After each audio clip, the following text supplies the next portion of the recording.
You don't think the mic's working? Is it okay? Testing the mic. I think it works. Welcome, everyone. Come on in.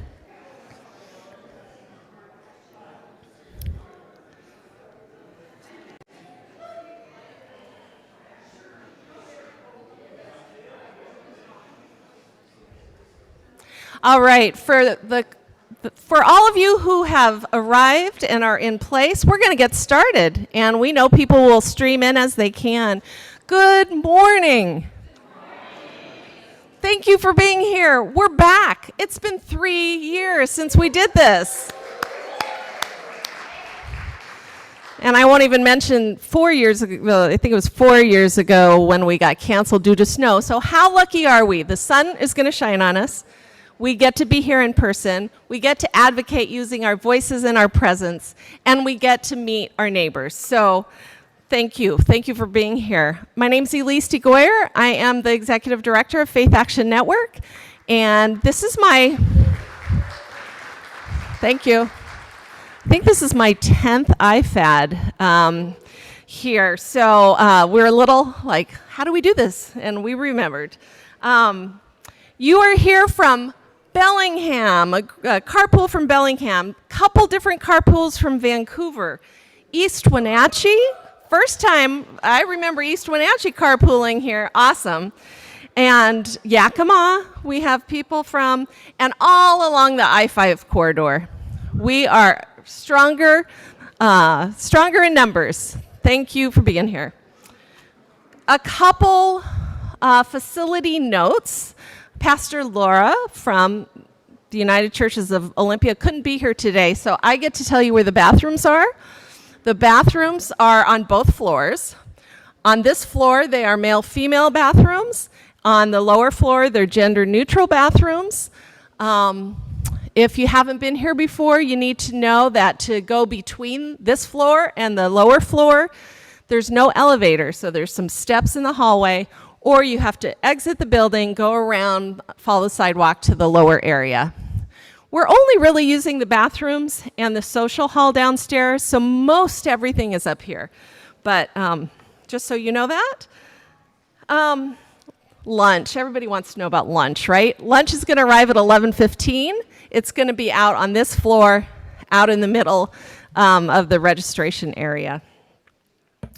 So, being back together after 3 years in person, it really matters, doesn't it? It matters to say hello and give hugs and remember each other and welcome in new people. So let's always welcome the people for who is this your first time at IFAD? Welcome to you. Thank you. If you ever have questions, please ask any of us. I don't know, I was going to say any of us in orange scarves, but no, ask anyone, and we'll try to find you what you need. One thing I want to mention, we're going to talk a little bit later about the agenda, and we send it out by email to you, but the thing I want to talk about is our photo op at 12:15 to 12:30. I know some of you have appointments, not too many, but I really hope you'll make a point to come over to the legislative building and stand on the steps with us. And here's why. We did that for the first time in 2020. And I tell you, I looked at those pictures through the COVID, and it just heartened me so much to say, that's what we can be when we come back together. You know, when we were just looking at Zoom screens, we remembered our time on the steps. So let's remember our time on the steps, and if you can make it over there, 12:15 to 12:30, our friend Mark White, photographer, is going to be with us today taking pictures. If you don't want your picture taken, tell him, but we love to see you, our network, the network in action. So I want to acknowledge and thank, first of all, our staff who've been working super hard, really hard to get this to happen again. So Blake, we may not have Blake up front here because Blake is handling all the registration. We thank Blake for being with us and for his first IFAD. Kristen, you'll hear from later, our policy engagement manager, doing great work here in Olympia. Jess, Elizabeth, and Eric, you will hear from in a few minutes about how the day will flow. And Trevor, I never want to forget Trevor. Where are you? Trevor is our volunteer lobbyist. He's only been doing it 2 days a week as a volunteer for 16 years or so. So, where is, I think he's out there, or maybe he's gone to an appointment. So if you see Trevor, please thank him for us. And he's just great eyes and ears on the ground here in Olympia. I also want to thank our board members who are here with us, and I might forget somebody, but because I just saw somebody else I didn't know. Trevor, there's Trevor. Just in case you have a question for Trevor, that's who he is.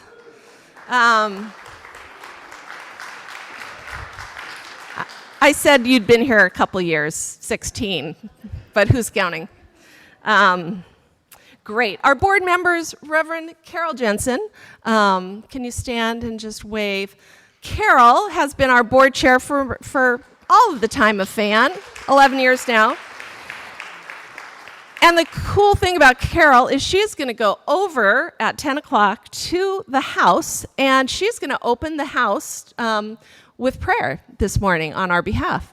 So we get a shout out over in the House chamber, and she gets to tell them that you're all coming for them. So thank you, Carol. And Carolyn Stevens, there she is. Carolyn Stevens, our treasurer. Nigel Tabor Hamilton, our secretary, is here. And Anila Afzali, are you here yet? Anila Afzali from Muslim Association of Puget Sound, MAPS Amen, will be here a little later. Anyone, did I miss any board members? All right. Who? Is he here? Rabbi Jason Levine, you're right, is coming. He'll be here after a child drop-off. So he ordinarily would be up here speaking with you, but all right, thank you. Thank you for mentioning that. I want to thank the United Churches of Olympia because this, to me, is sacred space for public witness. For all these years, we've been coming here. It's sacred space for public witness of many faith traditions.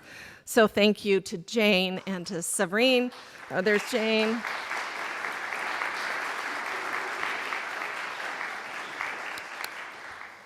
Jane is our host. If you have questions, Jane can answer them about the church. All right, so we also have some people online. Did I mention that? Some people who couldn't make it are watching at least this morning portion, so we're really delighted with that. We're not fully hybrid. We wish we could be, but we're not fully yet. All right, I'd like to invite Reverend Corey Passons up to give us more of a welcome to this space and to Olympia. Corey and I have collaborated, especially with our Interfaith Network for Indigenous communities, but there's a lot of good work that Corey of Interfaith Works can tell you about.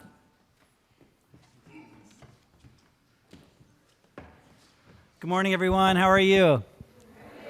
Okay, good. I'm so glad to see you all today. It's so wonderful to be here with you and to be in person today as we begin to advocate.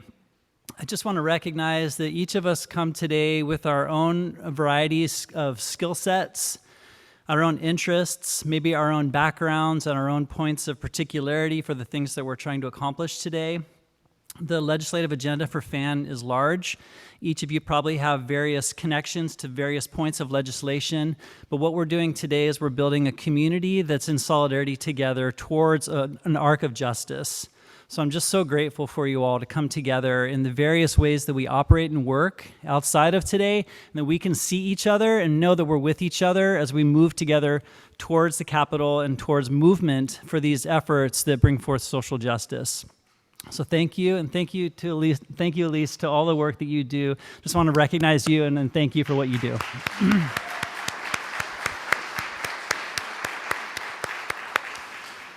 I serve UCC. I'm a United Church of Christ minister. I serve a congregation that meets in the social hall of this building called Community for Interfaith Celebration, which has been in that space since 1973.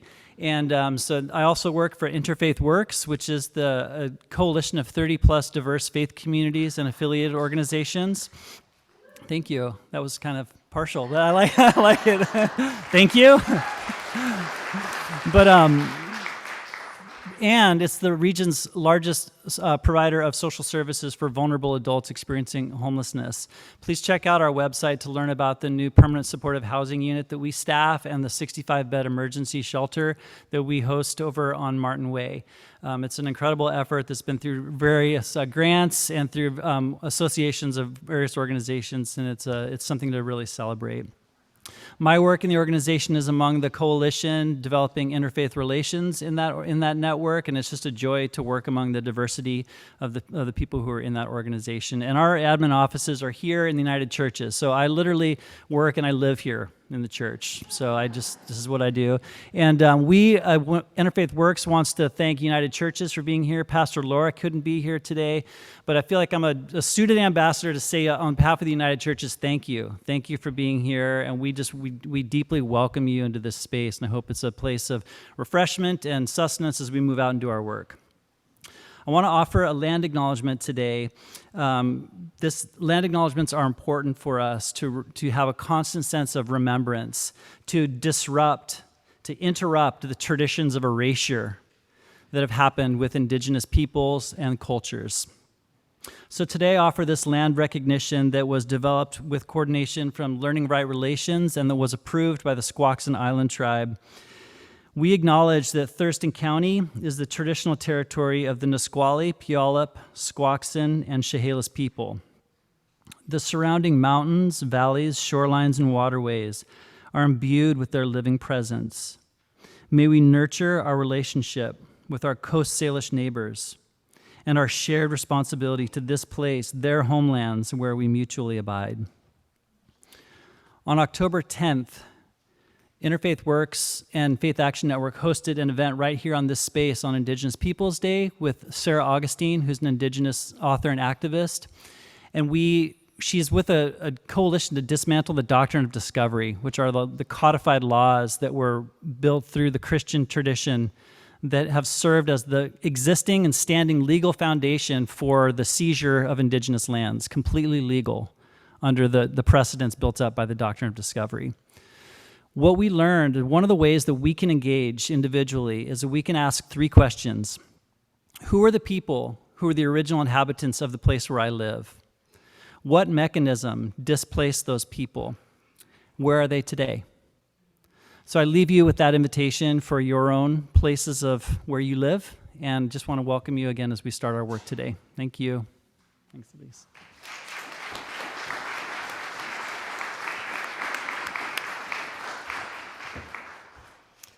Thank you so much, Corey, and for all the work you do out of this space and beyond. So you can visit with some Interfaith Works members at the community table, we're calling it, over towards the back of the entrance area. And we also have some other materials there we hope you'll take home of both support for your Jewish neighbors and your Muslim neighbors. If you can post those in your homes or communities, that's another solidarity sign of solidarity that we ask, and more will be asked of us. We'll also have information back there for the Working Families Tax Credit, which you'll hear more about in the 10 o'clock Economic Justice Workshop. But please bring those back to your communities, because as of February 1st, a whole bunch of people in our state, 400,000 people, are eligible for up to $1,200 to put cash in their pockets to help pay bills. So there are materials in other languages that you can grab for your communities. Please do. So right now I want to introduce 2 people who always show up for us, and we hardly ever give them a mic. So today we gave them a mic. Our ELCA bishops, Bishop Shelley Bryan Wee and Bishop Rick Jake, always show up for us. And I just want to mention that we were founded out of the Lutheran Public Policy Office and the Washington Association of Churches, merging 12 years ago to become a new thing, to be interfaith.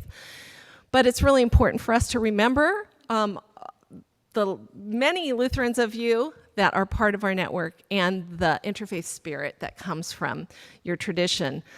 We are part of a nationwide ELCA advocacy network where we work with our colleagues across, 30 states to lift up the same bills. So we have power together, and our Lutheran colleagues at the national level also put us in touch with interfaith colleagues.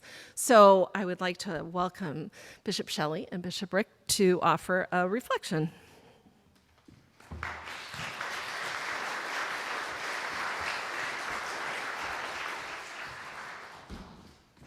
You can push this back after. Good morning.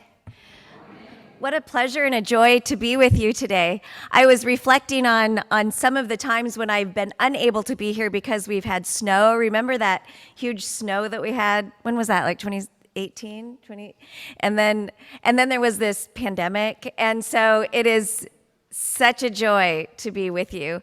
Often I say as bishop, I say, this is the best thing about being bishop. But and I always mean it, but this is one of the best things about being bishop. So just so you know, we serve the I-5 corridor together of Western Washington. So the boundary is somewhere fuzzily around Federal Way. And depending on where that is, and Bishop Jake gets the peninsula, and I get the islands, and we are so happy to work together so often. We've been together 3 days in a row. This is our third event together, so that is great. I recently heard this verse, and I don't know why I didn't have this verse memorized, because it goes along with the Micah verse that we all know that is kind of steeped in us. But there's this verse in the first chapter of Isaiah, verse 17, that says, "Learn to do good, seek justice, rescue the oppressed, defend the orphan, plead for the widow." Isn't that what we're doing here today? Right? Yes. So I think even though we can expand the language of what Isaiah wrote to include some other places that society, some other people that society has marginalized, and even our very earth that we are standing on. And yet those words just struck me in the heart. And I think because the first word is learn. Learn. And I think that sometimes we forget that that's the first thing we need to do before we act. We learn, and then we act, and then we reflect and learn, and then we act again. We can't stop any of those places. We can't just keep learning. Many of us like to just keep learning and learning. And no action, right? And some people just act, and we think, oh, maybe a little learning would be good before you act. And so together, I think as community, we can teach and learn with one another and with our siblings who are outside of this community, where we can learn and we can hear voices of people that have a new way of thinking, have an old way of thinking that we have not been privileged to hear yet.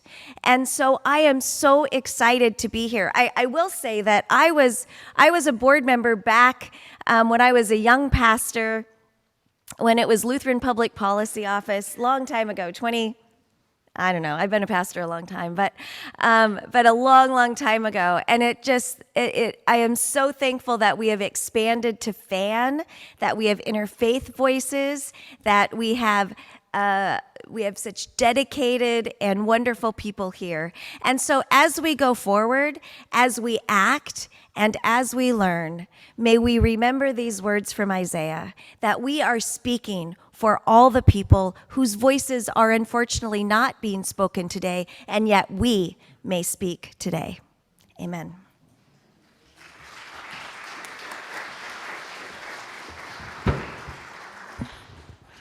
Good morning. It's good to be with you. I'm Rick Jake, the Bishop of the Southwestern Washington Synod, and it's very good to be with you again this year.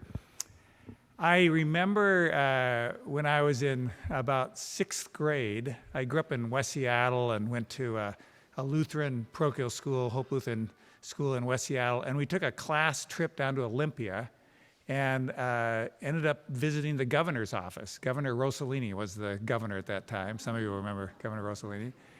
And it was my very first time in the Capitol building, the very first time for sure to meet the governor. I was very impressed by that. And then, life goes on and you grow up and you find other things to do. And it's good to be back again with all of you in Faith Action Network. The phrase that comes to mind is we are practicing justice together. We don't have it all down. We don't know all the answers. Justice is a collective thing. Good theologians talk about God is compassion and God is justice. Compassion in the one-on-one sense, caring about people, responding to needs. But justice is doing the best possible for the most number of people. And it's great to be with all of us because justice is a collective action. I'm particularly grateful that this is an interfaith effort, because we have to learn from one another and support one another. But it's just very good to be with you. So let's go back to the office buildings today. Let's talk to our representatives. Let's listen and learn. That's exactly right. Let's listen and learn. But let's also bring our word, the word that's formulated in our hearts, brought to us by God's presence. Let's bring our words of justice and of care and of advocacy for people in need and for ourselves and for the whole community. So thank you very much for being here today.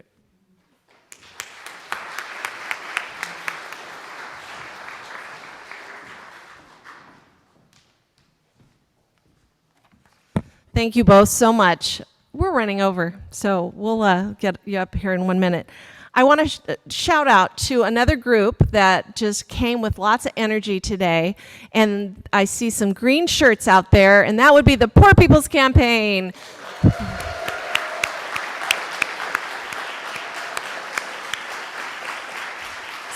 So I believe there are about 50 of you who have joined us today. And I'm just so grateful that you have come with this new energy to Washington state politics, to national politics, and you bring your moral voice as we strive to bring our moral voice. We work on such similar issues, and we both have fusion politics.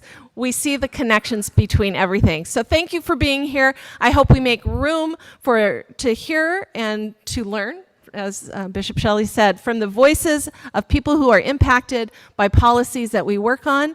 Let's make room to learn today and to hear and to let voices be shared. The thing I know from the Poor People's Campaign, I'm sure you'll help me out with this, is that the way we do this is forward together. Forward together. All right, let's do that. And right now I want to invite up our wonderful staff to tell you how the day will go. And then we have a special visitor who's coming almost here, Representative Mylan Tai. But first, staff, if you could talk about the day.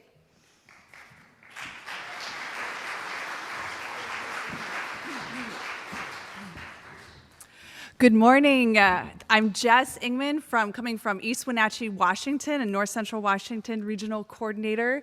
And I'll have the other staff introduce themselves as well. I'm Elizabeth Dickinson. I'm the Partnership Coordinator for the Western Shore, I guess. I'm Reverend Eric Don Anderson. I am the Regional Organizer in South Central Washington.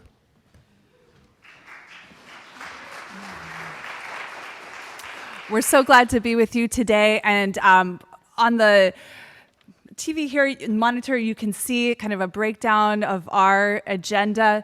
In a moment, we will turn from the reflections to an update on our legislative session that Kristen will be leading us with, as well as Representative Tai, and kind of highlighting some of our fan priorities. We will have 2 rounds of workshops after this, and in a moment, Eric will speak to where you can find those, but they'll be about 35 minutes each.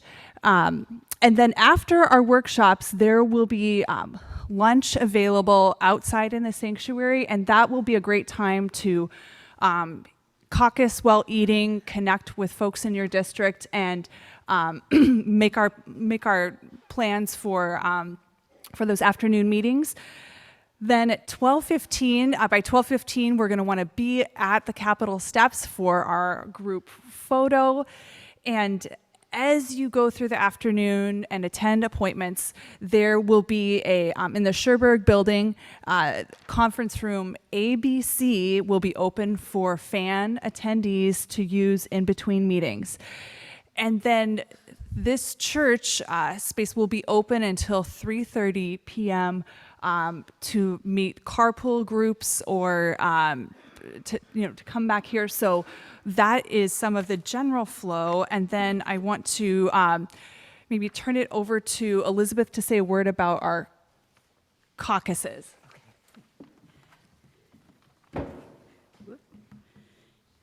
Hi, everyone. So good to be with you all.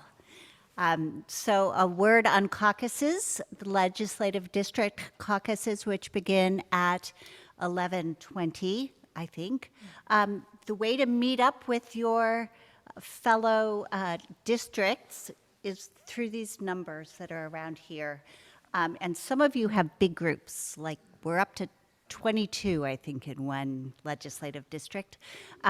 So you can, after you congregate, you can go and find a place to meet.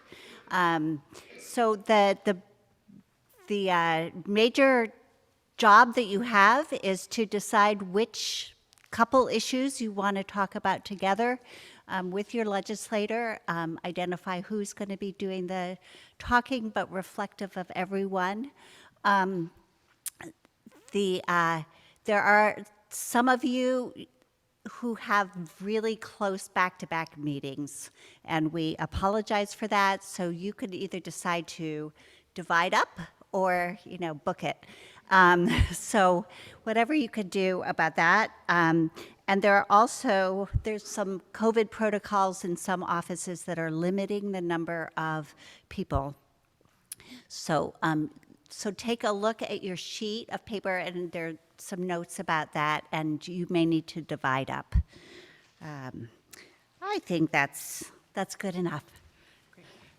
Thanks, Elizabeth. And now we'll have Eric to share a little bit about the workshops and where to find them. Hopefully you've received an email with a table like I'm looking on my phone, or you have it another way. If you haven't, I'm just here to run through how we've got this organized. In 29, 30 minutes, you're going to be in the sanctuary for the workshop, Promote Economic Justice, Tax Reform, and Working Families Tax Credit, right here.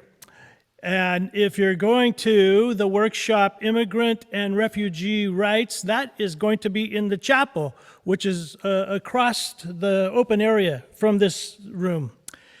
If you're going to Anti-Hunger and Protecting the Safety Net, that's in the fireside room, and that's out those doors and to the right and kind of around where the food was earlier this morning, if you got here in time for that. And if you're climate change and environmental justice, you're in the social hall. And that is to the left and down the stairs, and a big open space with a beautiful lavender, what are those called? Labyrinth. Yeah, I should know that. Okay, so you'll be there for 35 minutes, and then you'll have 5 minutes to get to your next place. And the next place, if you want increased gun responsibility and protect public safety, that will be meeting in the sanctuary. In the chapel at 10:40 will be criminal justice system reform. In the fireside room, protect healthcare access. And then in the social hall with the labyrinth, affordable housing. So hopefully you'll find each other down there and share the energy.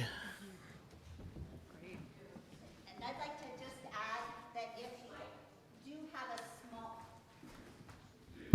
if you have a limited number of people who can show up, we're hoping that you take a picture of the participants from your legislative district, which you can share with your legislator, and people who can't go. There are memos to your legislator out on the table, and other members can just write a quick note. Thanks. Well, good morning, everyone. We are so happy that you are here in Olympia because your voices are so needed. I'm Kristen Eng. I am FAN's Policy Engagement Director, and I am so honored to introduce Representative Mylan Tai. She is the Deputy Majority Leader of the House Democratic Caucus. She serves on the Civil Rights and Judiciary Committee, Finance Committee, and Healthcare and Wellness Committee. And prior to being a representative, she was also Bellevue School District. I just want to shout out a couple of bills that we have helped pass with Rep. Tai as a prime sponsor, like the Working Families Tax Credit. That's $300 to $1,200.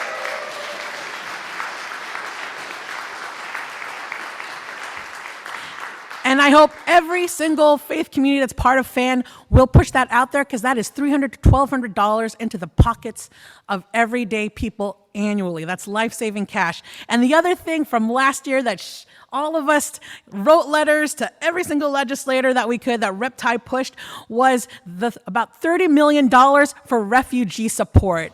And so thank you so much, Rep. Tai. And with no further ado, Rep. Mylan Tai.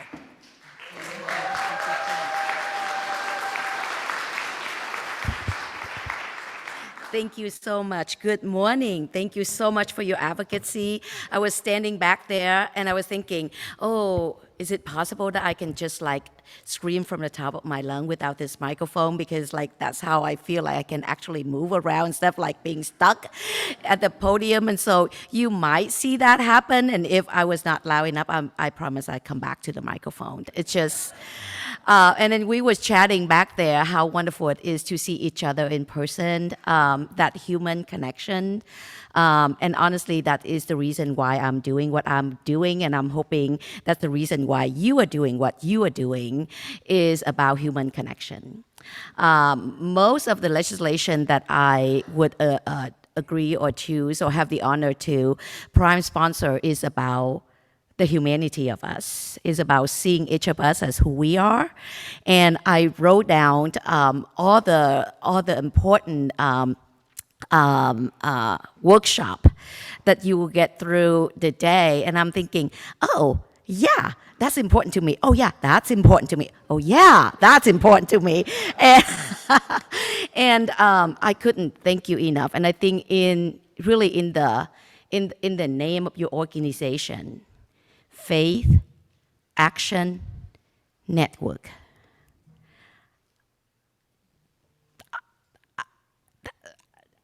every single word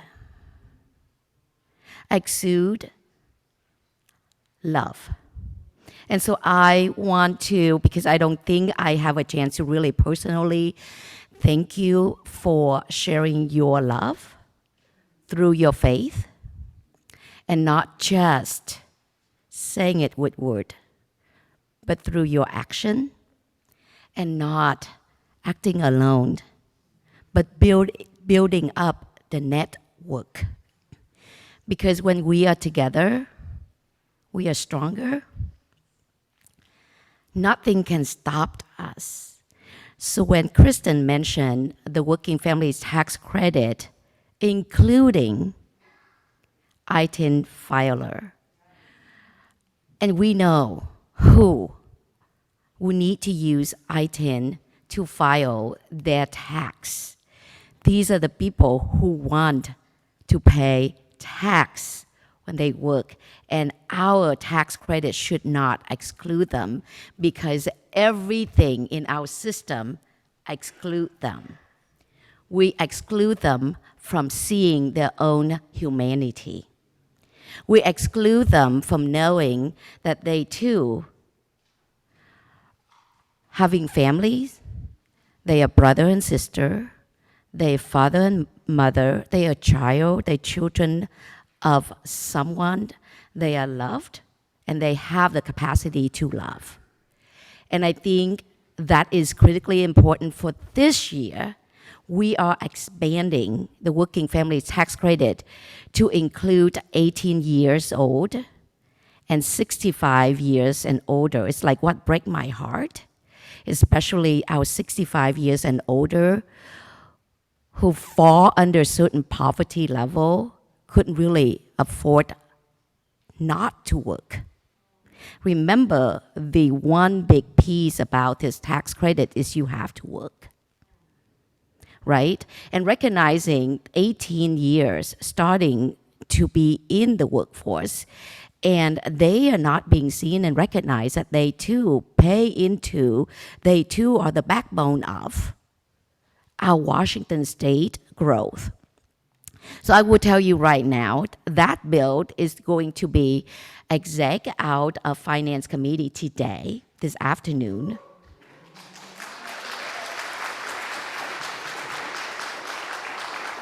But this is where I'm asking for your help. With an amendment attached to it, and literally saying it, it's bring me PTSD. The original working family tax credit 15 so years ago, having this amendment attached to it, which it say subject to appropriation. So those who've been in that fight long time ago know why I'm having PTSD. That I feel that I'm forced to attach that onto the bill. Personally, I think it's wrong. We should prioritize it and fund it, and it shouldn't be subject to appropriation. These are the people who work, and these are the credit back to the tax that they put into the system. They pay so much tax, and all we give them, especially our 18 years old children, as individual without children, $300 a year back into their pocket is really nothing. My hope is that we can start increasing it to at least $500 because we all know from our data, our people only $400 away from bankruptcy, being homeless and not being able to take care of themselves. And so I am asking for your help. The bill can only be out of committee with that amendment on. That means we need to start pushing appropriation to prioritize funding this because we cannot stop. And especially when your legislator, regardless if they're Democrat or Republican, you hear this from the deputy majority leader. Regardless, do not assume that because your legislator has a D behind their name, you don't tell them about these things. Tell them that you should prioritize funding expansion of working families tax credit, especially if you talk about hard time coming up. If you talk about recession, if you talked about budget downturn, exactly because of that, you need to fund expansion of working family tax credit because these are our workers, and they deserve this. And I think we haven't talked about my other really, really cool bill that I'm sponsoring this year, which has been championed by the former Representative Frame and now Senator Frame, billionaire tax.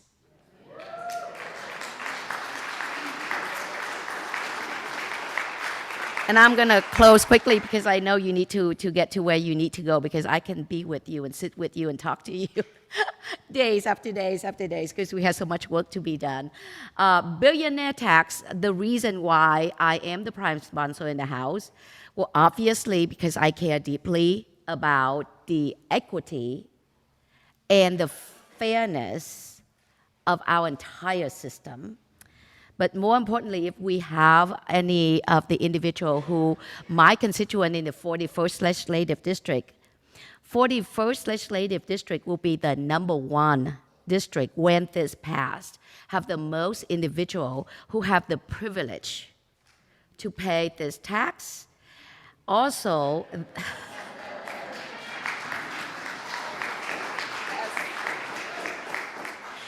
and so if the 41st hear of anybody, any billionaire who's whining and complaining about it, remind them this is your privilege to pay this tax.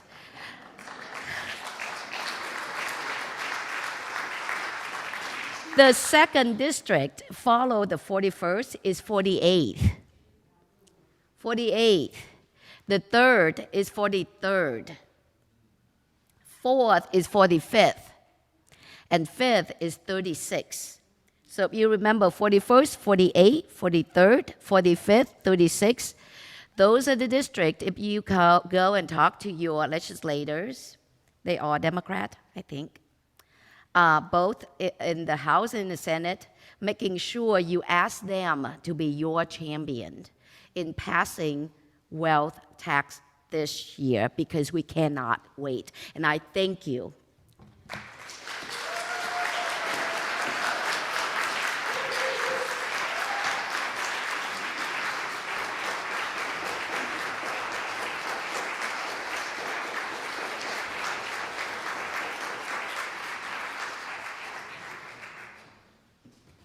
Well, thank you, Rep. Tai. Now you know why we love her and why she advocates on the values that we all share at FAN. I mean, I could go on of some of the bills that she has, like Healthcare for Equity for Immigrants campaign, because she is on healthcare.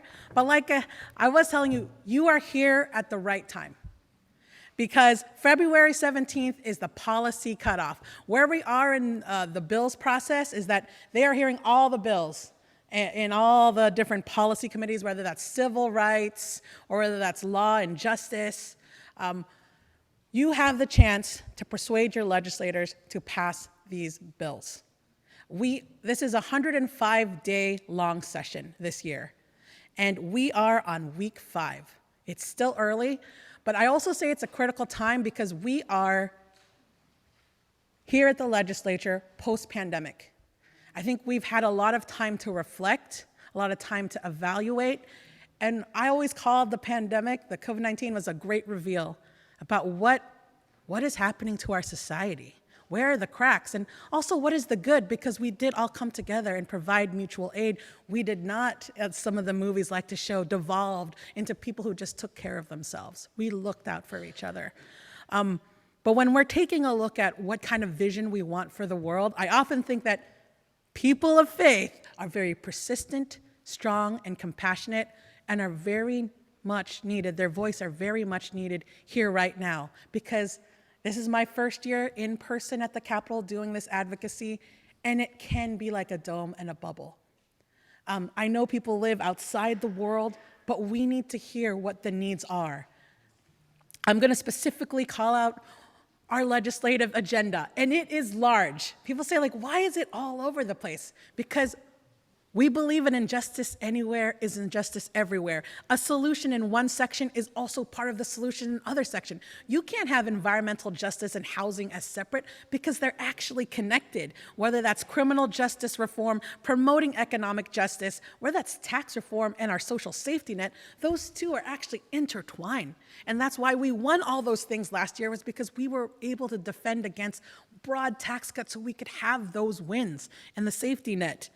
But a lot of work needs to be done, because the reality has set in and the federal government support has now ended. I'm going to call out a couple things. You will have these workshops from these economic, from all our agenda, from the Working Families Tax Credit, which we all need you to promote, as well as pass the expansion, as Rep. Tai has said, to our safety net. This one needs a lot of work. Free school meals for all children. Now, that sounds like everywhere I go, bipartisan, Republican, Democrat, from the waitress that I talk to the executive that I talk to. Yeah, we want that. We need that. We have these needs. I go to the legislature, it's like, well, maybe we have money for that.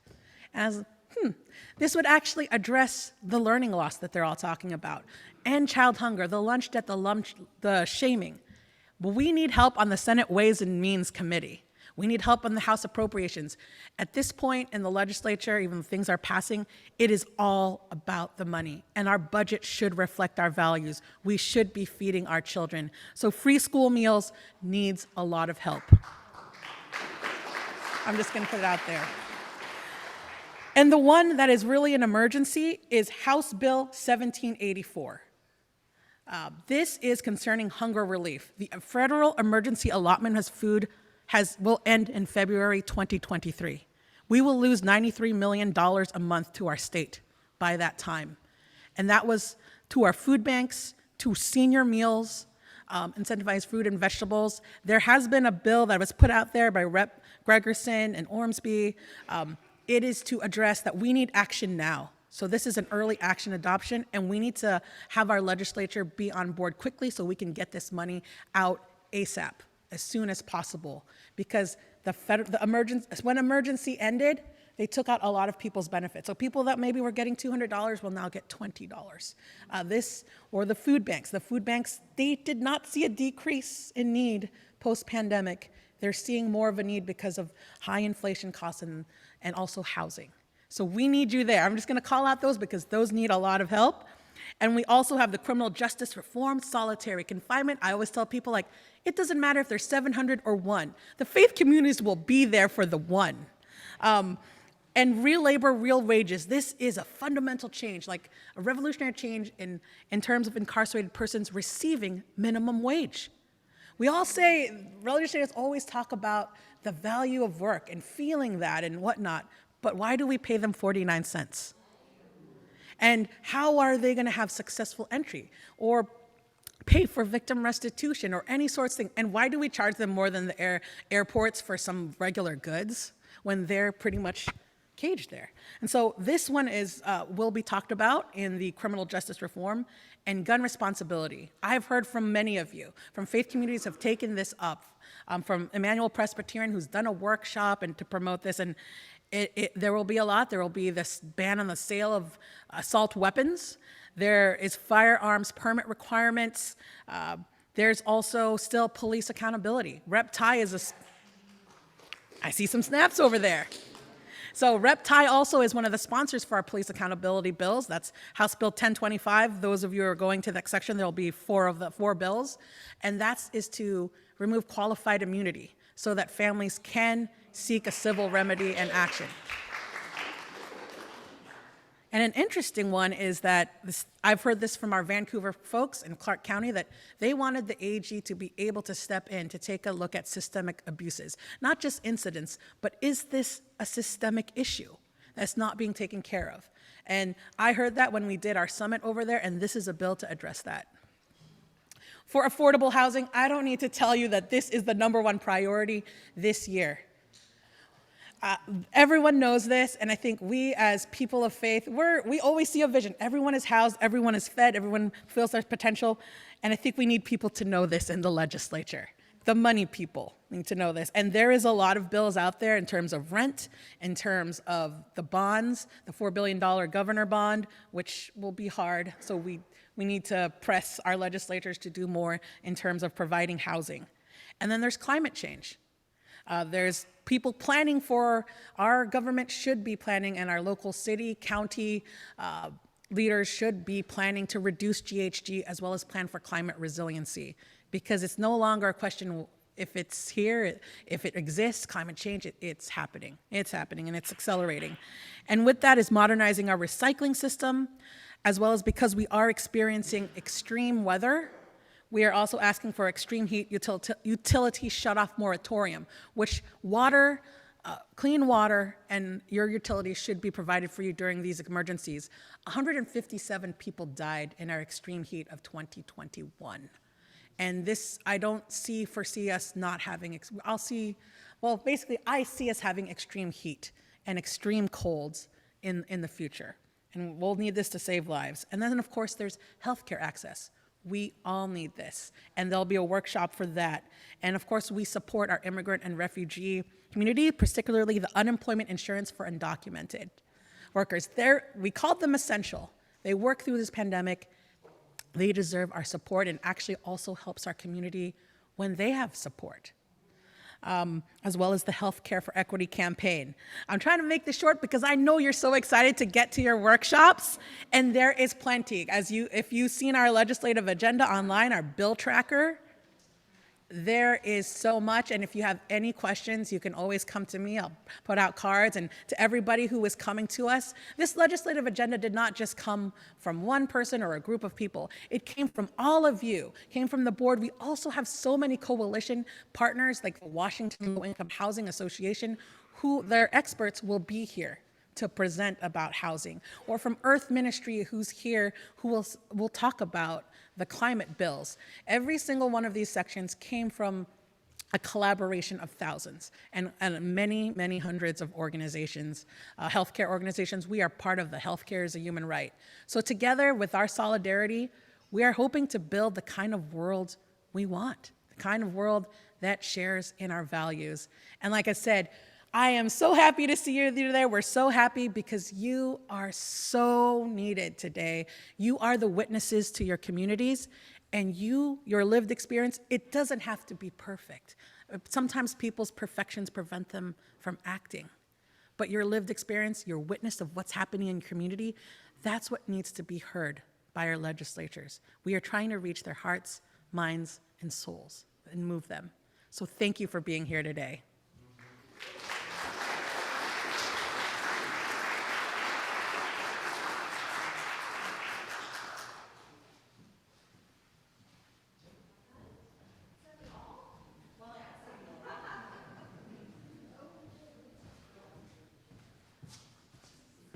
She got through our super long agenda that quick. She is amazing. So, we're on time now. So it's time to choose your workshop and start making your way towards them. There's still coffee and food. Two things I want to say. People ask about the orange scarves. Orange is the color of anti-hunger advocacy and anti-gun violence and probably many other things, but today it's the color of fan. Any other question, Elizabeth? Poor People's Campaign has an announcement.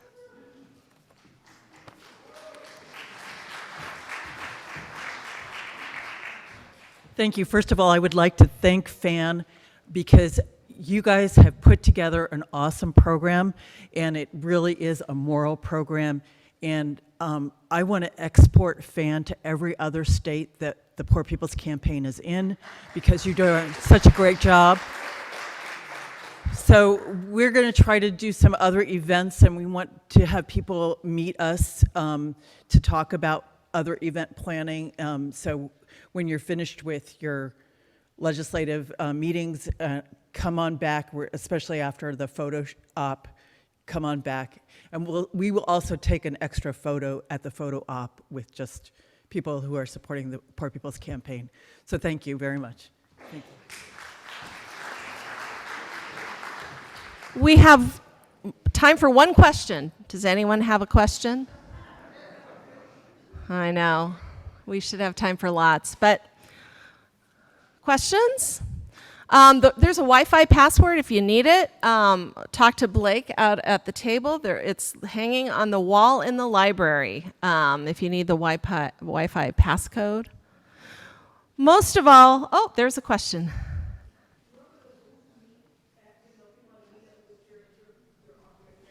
Yeah. Excellent. So the legislative caucuses, or people from your legislative district at 11:20, 11:15, 11:20, come to the sign that has your number of your legislative district, either on this wall, that wall, or there are some on the pews too. And it doesn't mean that you'll all meet here because no one would hear anything. Large groups, there are many rooms you can move to. You can move to the chapel, you can move to the fireside room, you can move downstairs. There's the social hall or room 5 downstairs. There's the library. So if you're a large group, I would suggest you move out to one of those bigger spaces so you can hear each other. If you're a small group of 2, 3, 5, you could cluster around in here. Does that help? And so that's at 11, after workshops are over 11:15, 11:20, we'll start that process. 12 o'clock, you just can't eat in here, just remember. Can't bring your lunches in here, but you can bring your lunches, which will be here by 11:15, anywhere else, all right?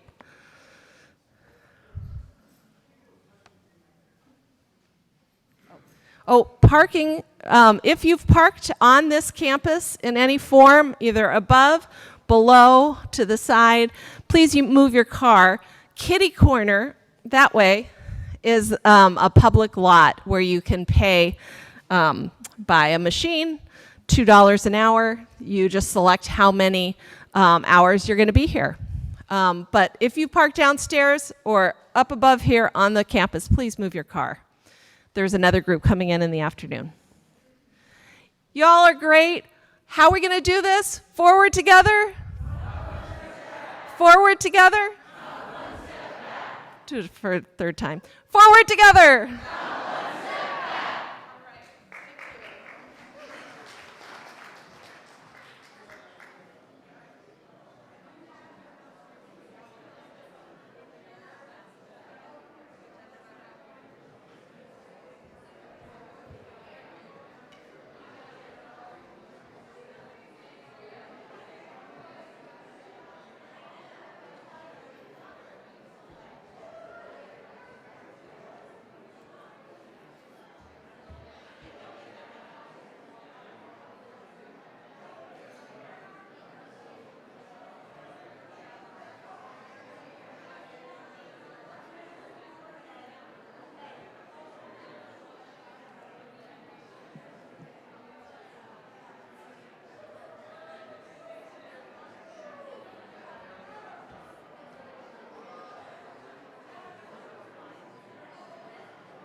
Thank you for everything you're doing.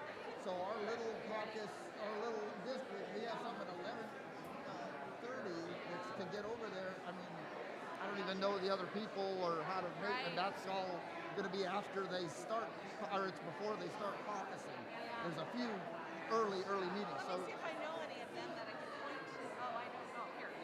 well, these others are later in the afternoon, but the one that's meeting with that person is, there's 24, and does this tell how many people from our district are here?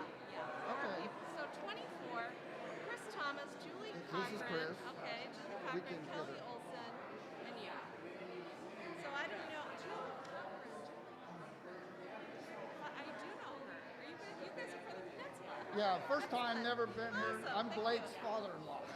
I came to your, and this is his wife works for somebody up here, So I think Julie is here. Oh, that's Julie right there. Grab her. in the Yep. blonde here. And then you guys just make a plan. Yeah. Okay.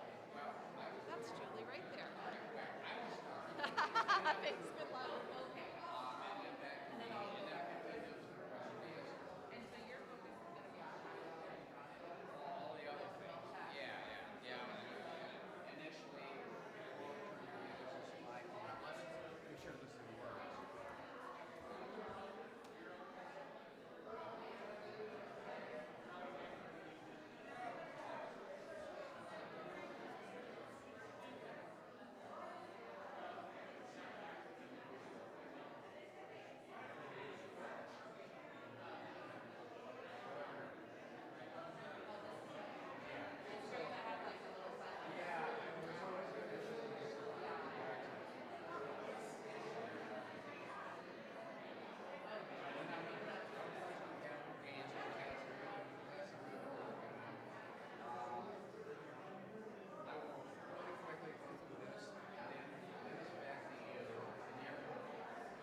All right, we're just testing the mic, so yeah, we're gonna kind of try to speak up a little louder here. Okay.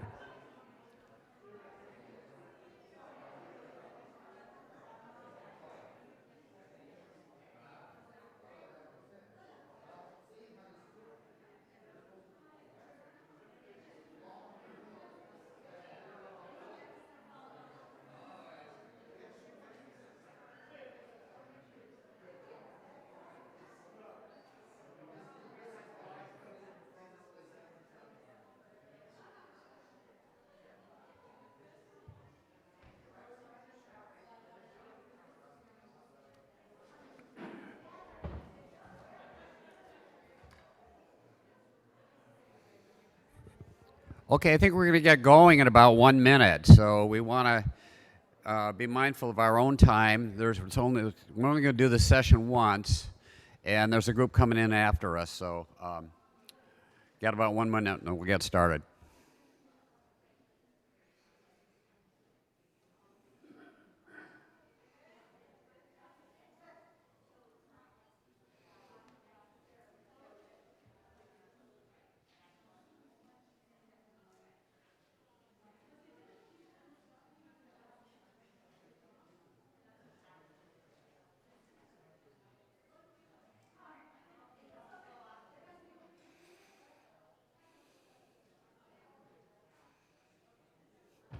Okay, it looks like we're pretty much settled, so we're going to get going. So Emily, we've been asked to speak right into the mic for, I've got 2 hearing aids myself, and we don't have a lot of volume here, so we'll try to speak up. If you're having trouble hearing us, raise your hand. Okay. Welcome. Thank you for your interest in economic justice. I am Steve Claggett. I am one of the... Yeah, go ahead.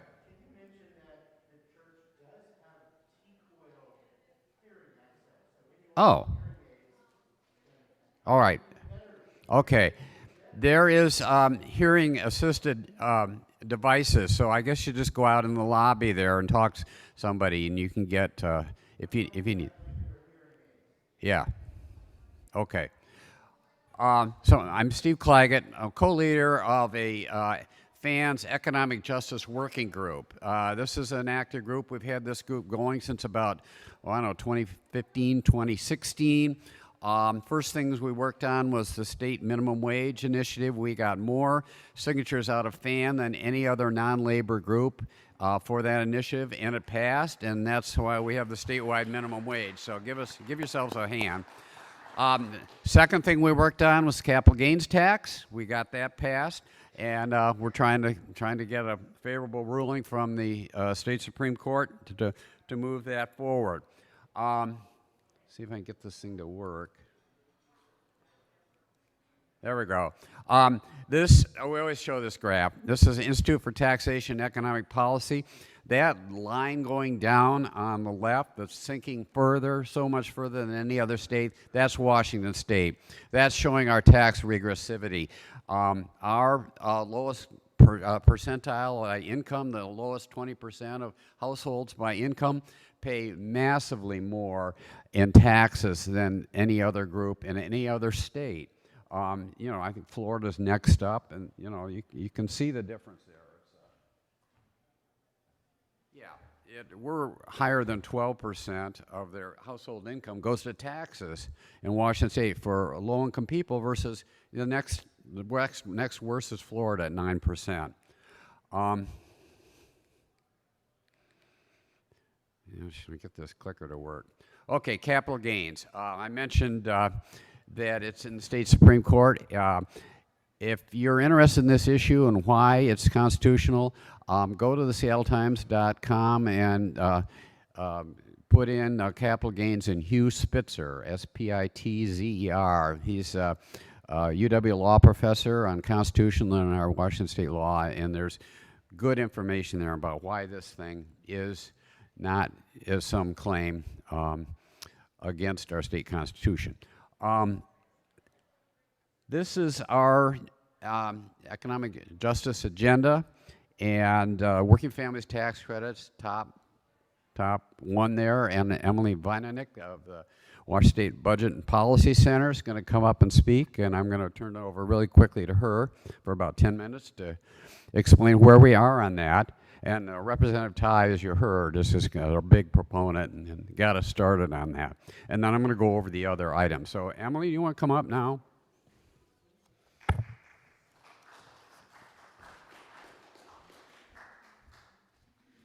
Hi, everybody.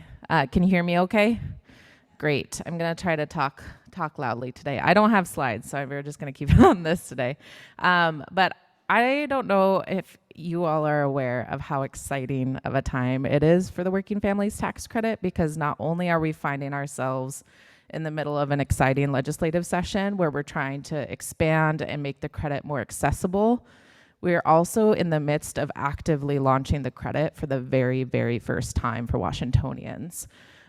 What does that mean? So Faith Action Network has been a part of the Working Families Tax Credit advocacy from the very, very beginning.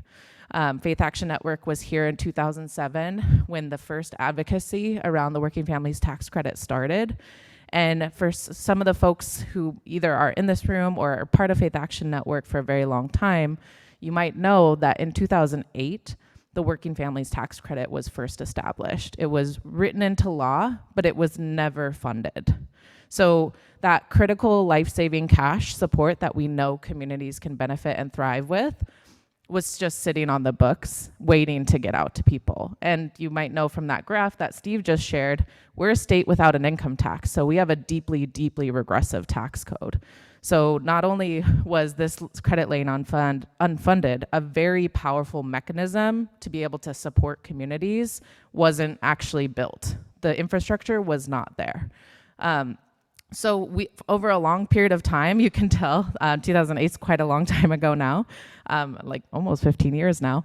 But it really wasn't until the Working Families Tax Credit, which is the coalition, Working Families Tax Credit Coalition, which is the coalition I get to work with people like Steve, like Elise, all of you in this room have worked really, really hard to push the legislature not only to fund what's on the books, but say that's not good enough.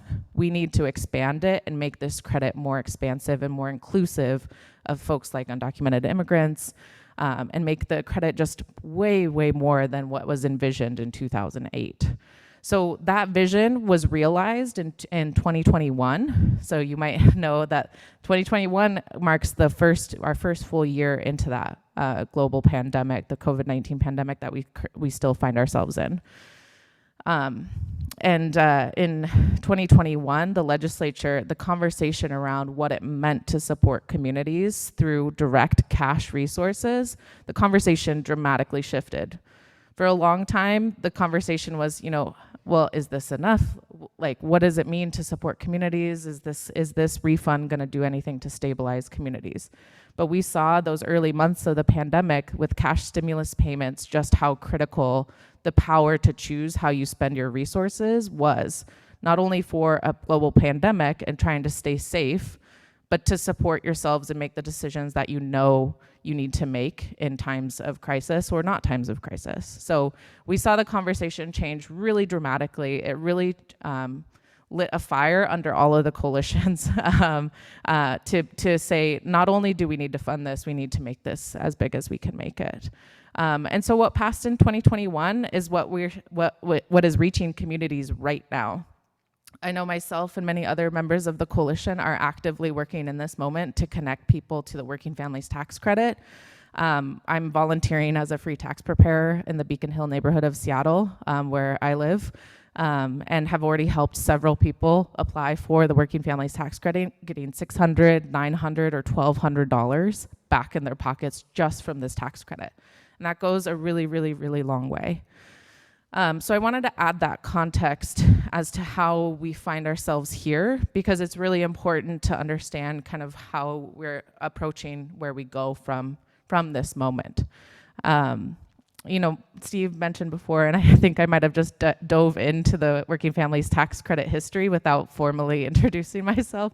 So my name is Emily Vananek. I'm with the Washington State Budget and Policy Center, but my role is really all about the Working Families Tax Credit. I get to work in coalition with over 50 organizations, Faith Action Network included, that reach statewide. And this coalition really has been the generator of the movement around the Working Families Tax Credit. I genuinely believe that this tax credit wouldn't be here right now if it weren't for Faith Action Network and the other organizations who have been unwavering in their commitment to this credit. And where we're at right now is that 400,000 households stand to be eligible for this tax credit in this first year. And we know, despite that being an enormous number and so many households and families impacted by this credit, we know that's just a fraction of the folks who are impacted by our upside-down tax code. That picture that Steve had at the beginning, the graph that showed kind of how regressive our tax code is, despite the Working Families Tax Credit impacting 1 in 4 kids in Washington, we know that's not enough. We know we cannot wait to expand this tax credit because it's a proven tool. There's a wealth of research that shows that it's linked, tax credits like the Working Families Tax Credit are linked to better public health outcomes like reduced mental distress and increased physical well-being. We know that it's linked to higher or lower infant mortality rates, especially for Black mothers. So there's already a huge body of research and growing research. Actually, the coalition works with, stays connected to some researchers at the University of Washington right now, epidemiologists who are actively studying state level tax credits like this.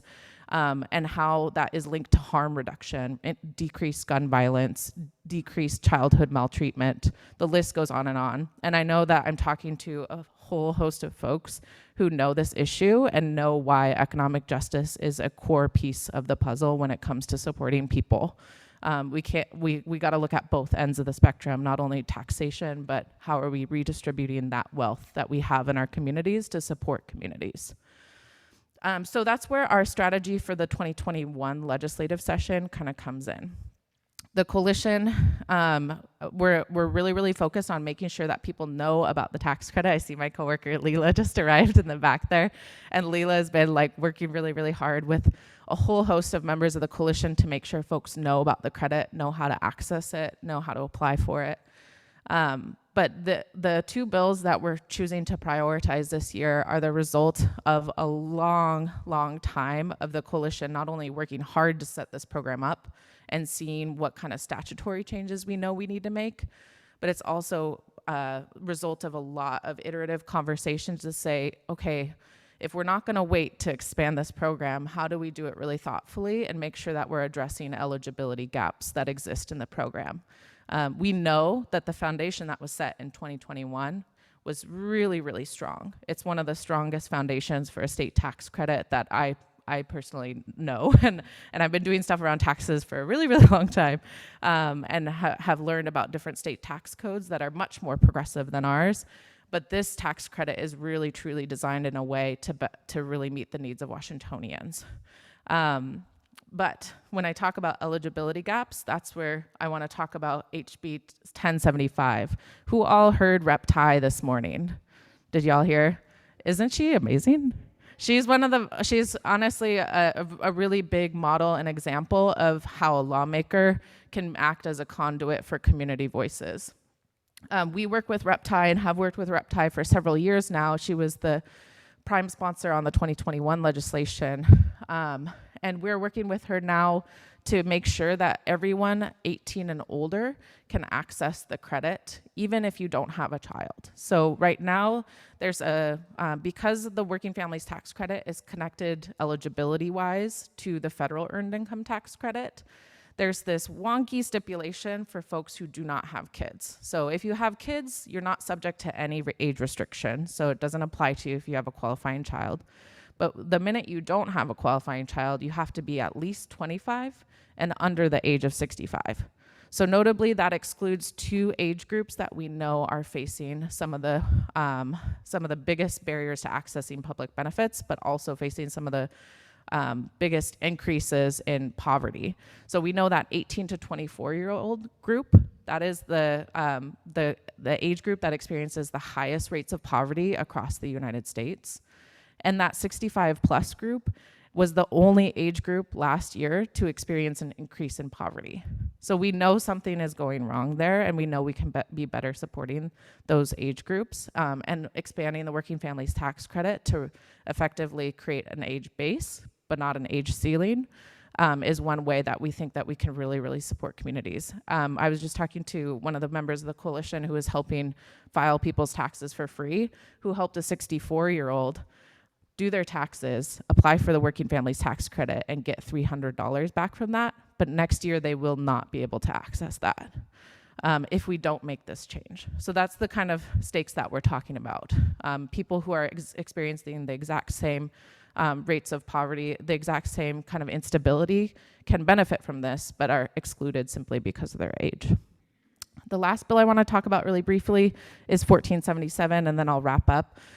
It's really about technical fixes to the Working Families Tax Credit that we identified during the setup of the program. So effectively, this bill addresses 3 things. 1, it establishes a reporting requirement from the Department of Revenue to just share out about the program to the legislature every start of the biennium. Pretty standard. The second is to include all filing status, which is a technical inclusion of a status called married filing separately. Married filing separately is oftentimes excluded from a lot of tax benefits, including the Working Families Tax Credit, but it is a status that's used a lot by survivors of intimate partner violence who are trying to escape and trying to avoid further financial abuse from their spouse. So we think that that status should be included. And then the final piece is really making sure that folks have the fullest window of time to claim refunds, which for the IRS is 3 years after the filing season. And so we think that should be the same here in Washington. So those are some three easy fixes that we've put in 1477. I'm happy to answer any questions that you have, but I'm actually going to pass it back to Steve, and just want to say, like, deeply from my heart, like, thank you so much for being in this work with us, because we're not done by any means. We see the tax credit as a platform to build from, and this advocacy is a part of that. So thank you so much. Thank you, Emily. Out in the lobby, there's some flyers that you can pick up and put in your congregation and public, where people can see it in several languages about, because this is key, getting the word out about to people. So because you have to apply to get these Working Families Tax Credit, it's not going to come to people automatically. So that's just really key, and you can play a key role in that. Okay, I want to move on here through our agenda. The other items we have, next one down is the guaranteed basic income.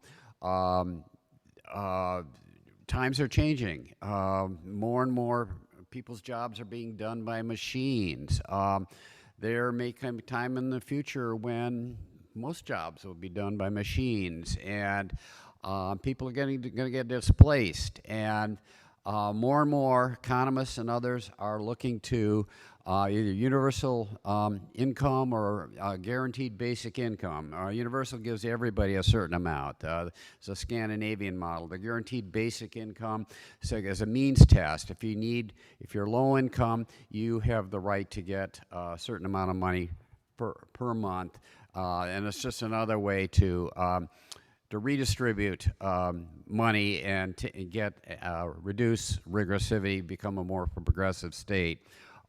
There is a pilot bill that's been put forward by Representative Liz Berry, who's from the ballot area of Seattle. And there's a lot of debate going on about it in terms of what the levels and the amounts might be.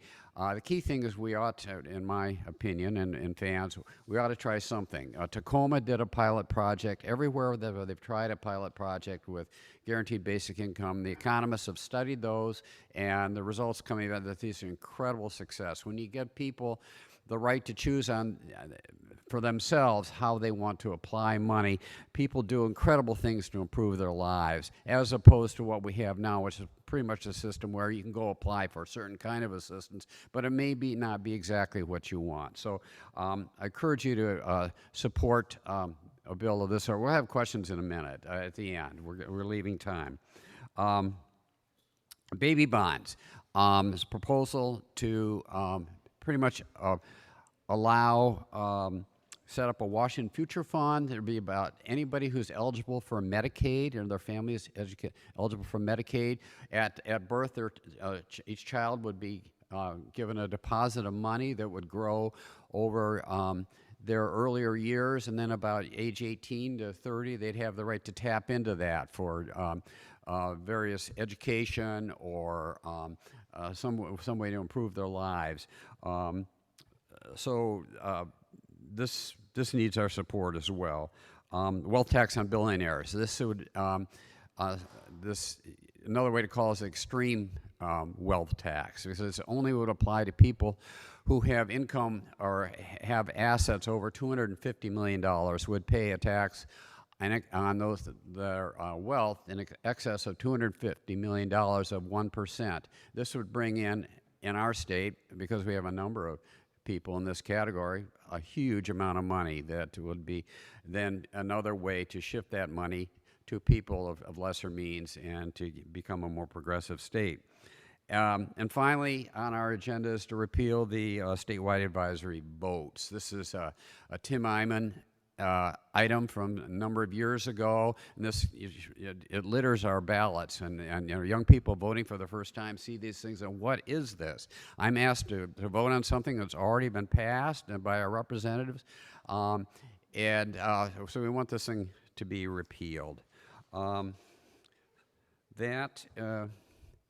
I've created a chart, and I've got 40 copies of this I can give to you. I can't move away from the mic and have the Zoom people not hear me, so I'm going to try to do this from here.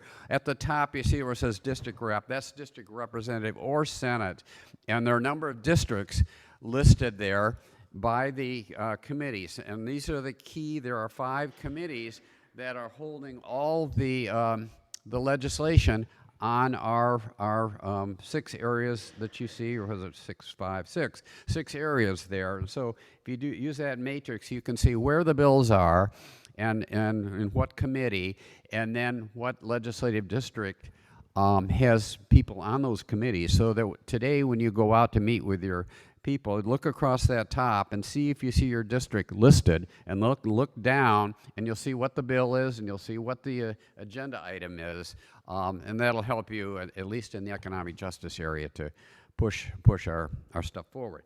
All right, we are at 10:25, and I'll open up for questions and answers. Yeah, right here in the front row. Okay.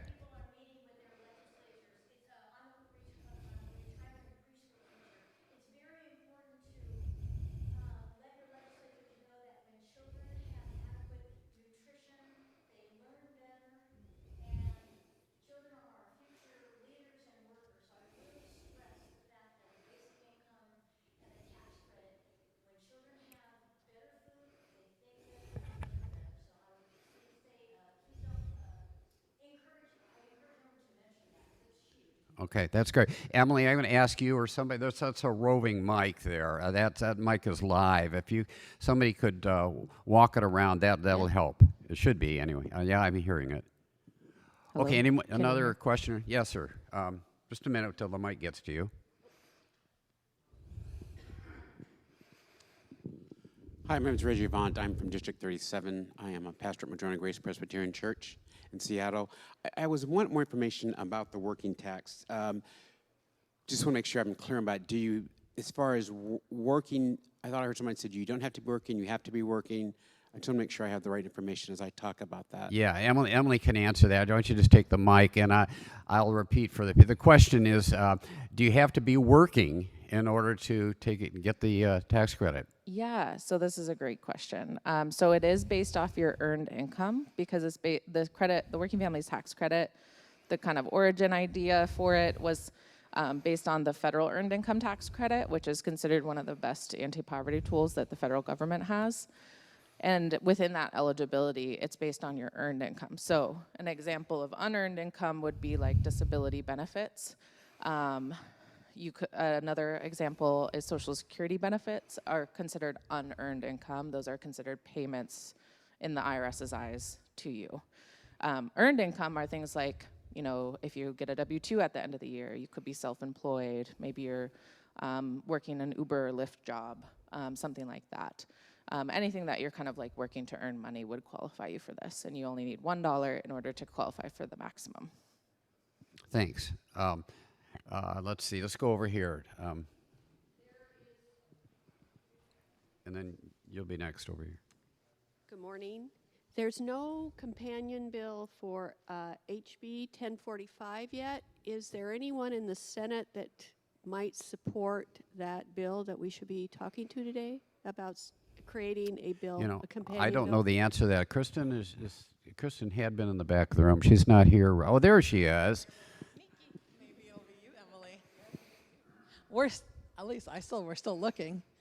Let me just repeat the question. If you look on that chart up there, guaranteed basic income, there's no Senate bill. So the question is there anybody we should be talking to on the Senate side? And of course, everybody, but go ahead, Kristen. Sure. I mean, I would talk to always the money people on the Senate side, or, you know, if you're looking at Ways and Means, if you have a legislator, if you're from their district, please talk to them about the Working Families Tax Credit. We do need a champion in the Senate.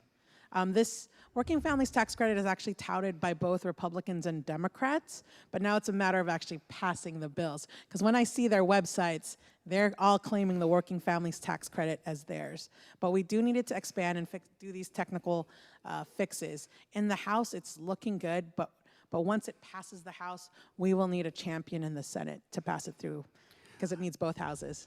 So look upper left here, that large group there under Senate Ways and Means, all those district numbers. You have if you're in one of those legislative districts, you have somebody in Senate Ways and Means you could talk to about guaranteed basic income. Now I'm going to go, but there was somebody in the back, not here in front, but yeah, I'll go here first. Gentleman right over here. I just wanted to name too, the House Bill 1045 is also, because there's 1045 and 1075. 1045 is the GBI, Guaranteed Basic Income. And I would say just generally from what I've heard from that GBI coalition is that talking to your senators and making sure that it's like you're naming it as a priority is really huge for them, because a lot of the Senate doesn't know quite yet. I just wanted to clarify a couple. Oh, I'm sorry. I'm just telling you you're next. There's a fellow behind you, directly behind you. Yeah, go ahead. I wanted to clarify a couple of things. So the bill right now is a cleanup of the tax credit that was passed some years ago but hasn't actually been implemented yet. And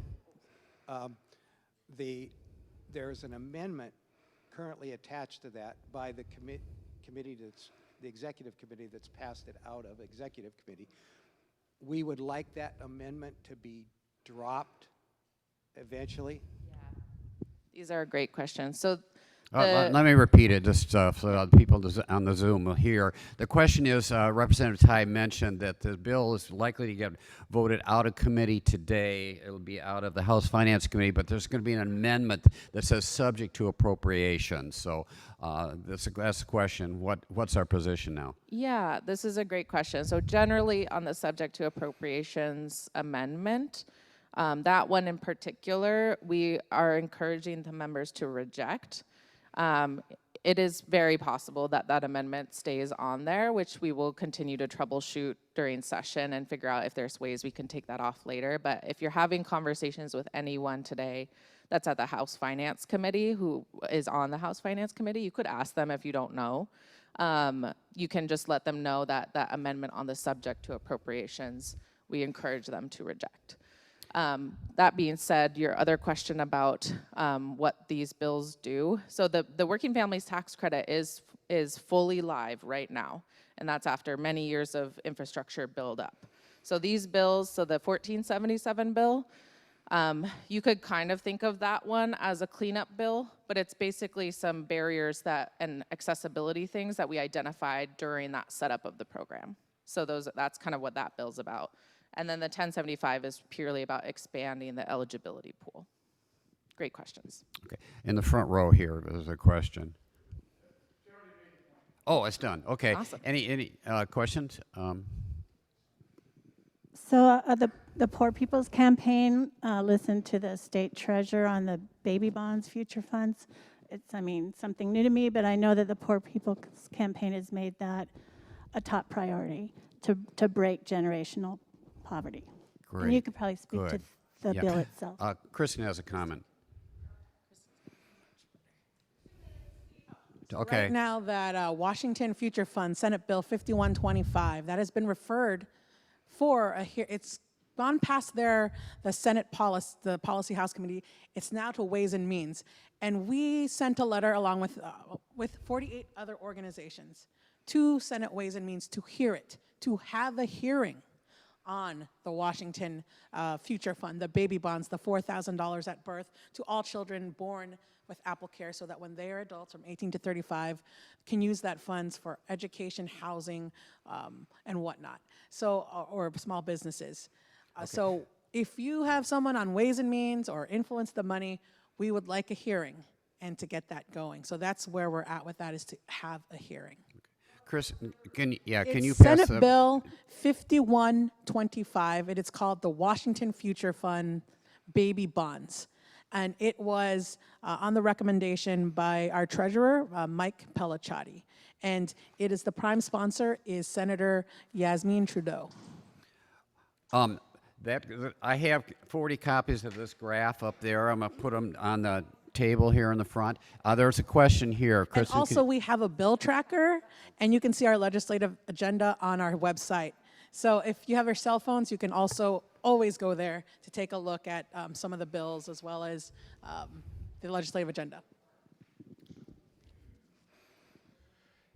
A different economic justice bill is the minimum wage bill for prisoners. And I know that's going to be in another workshop, but I'd like to find out if anyone has any comment on the fiscal note associated with that bill. Chris, maybe you have the answer. I don't know, but I haven't seen it yet, but have you seen anything, Kelly or Anthony, on the fiscal note? the question is if is there a fiscal They're thinking note about $9 associated? million. About $9 million.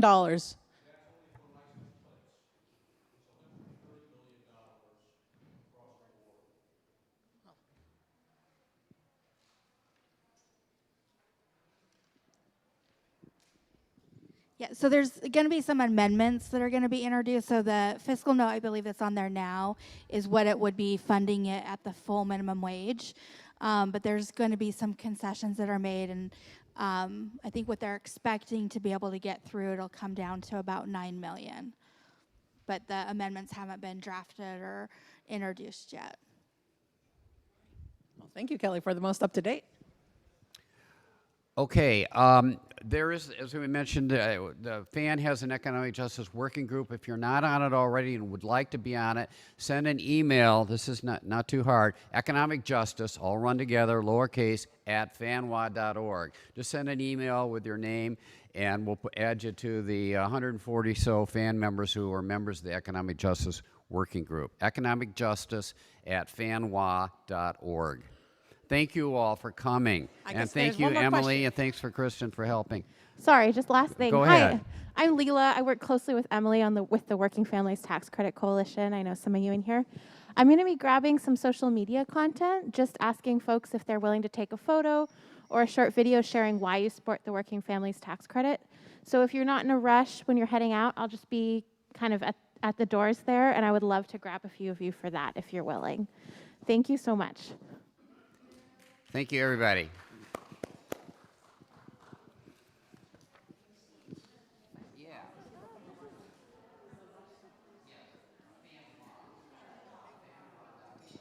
Yeah.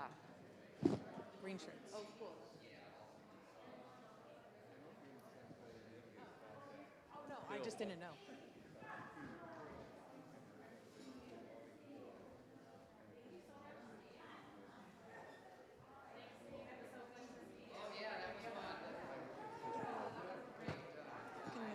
Whoever's doing the, whoever. I'm going to go there.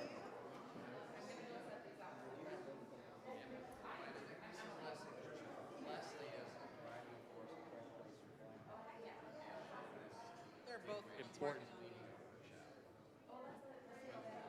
You've come to the right place because Anthony and Kelly have been the real. Plus,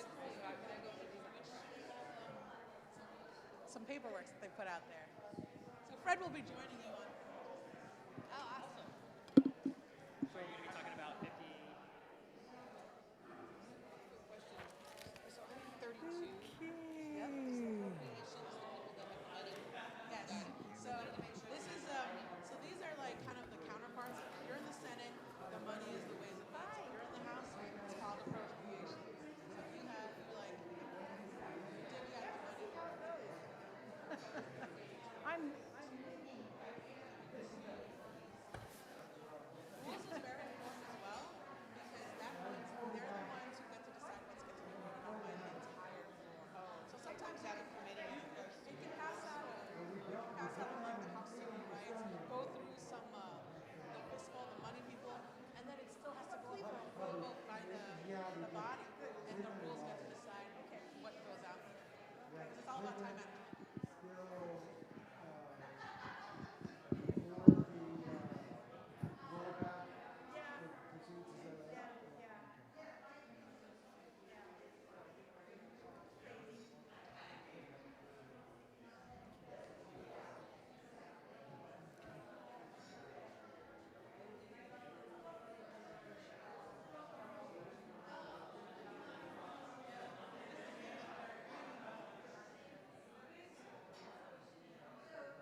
you.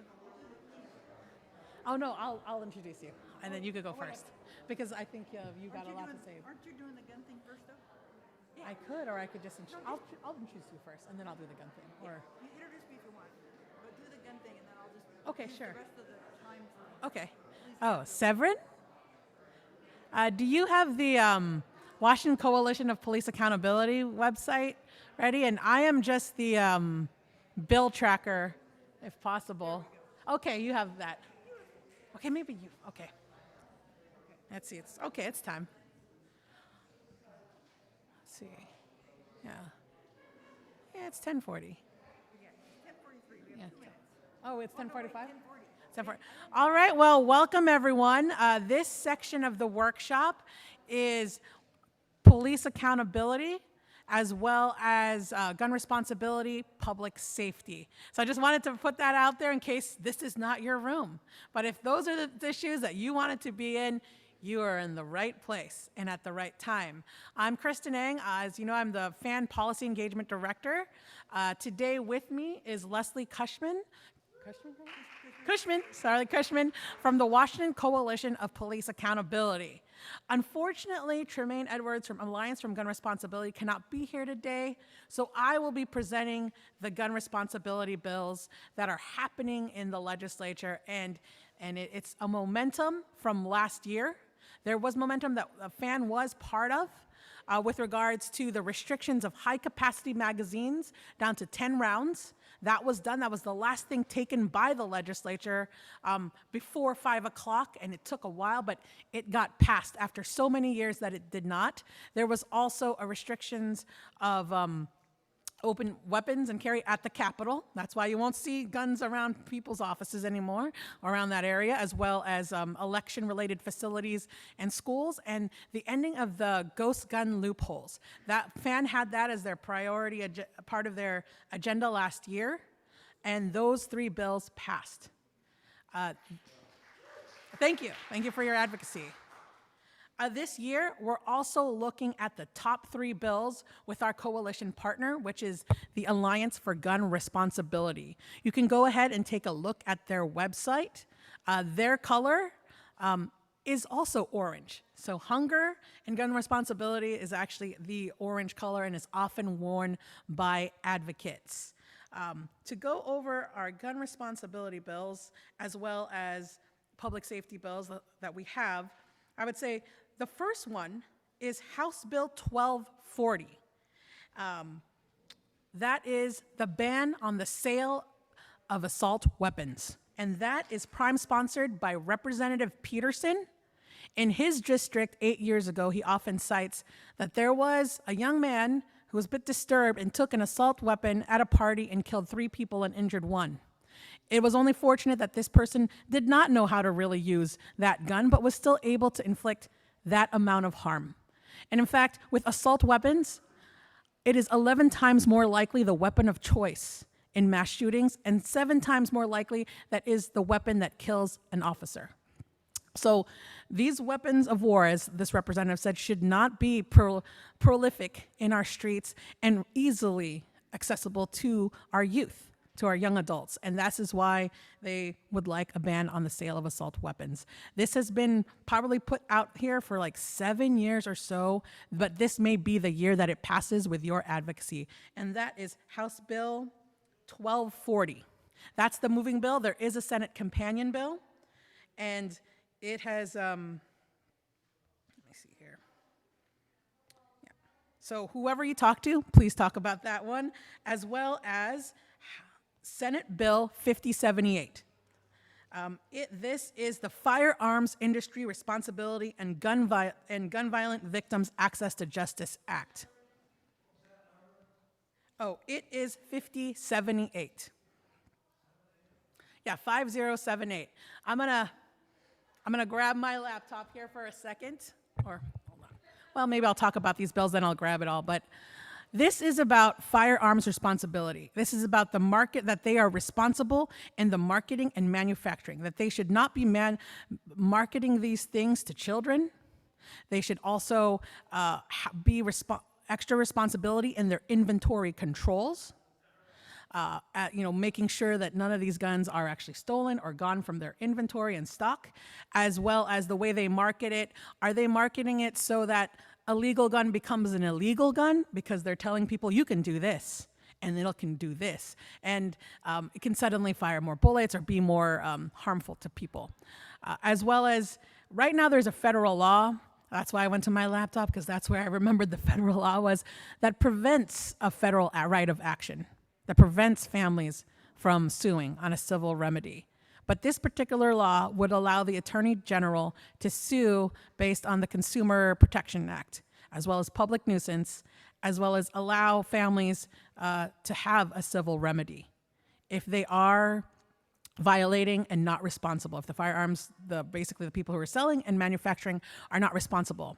There was a case in the early 2000s with the DC sniper, in which the weapon was stolen from Bullseye, Tacoma, from a place in Tacoma. The families were able to sue because it was found that there were hundreds of missing guns from that particular store, and 17 people died from that. And the families were able to sue, and it was $2.5 million. And for this particular bill, it is about putting some responsibility and accountability to the firearms industry, and so that they regulate themselves and provide some of the safety measures that are needed for our community. And again, that bill is Senate Bill 5078. That is the moving bill. The companion bill is 1150. And, yep, 1130 with Rapakni. I gotta zoom in to my cell phone a little bit more. Yes? House Bill 1130 is the companion, but the moving bill, the one we're all focusing on, is Senate Bill 5078. Senate Bill 5078, prime sponsored by Senator Jamie Peterson.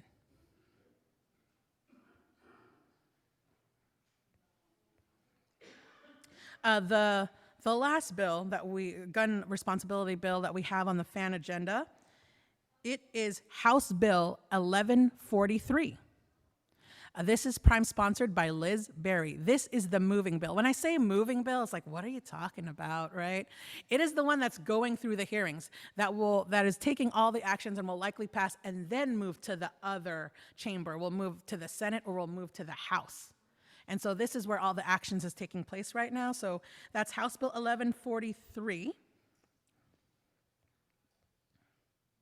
And you can always look it up online and where the bill is at, or you can also look at our bill tracker.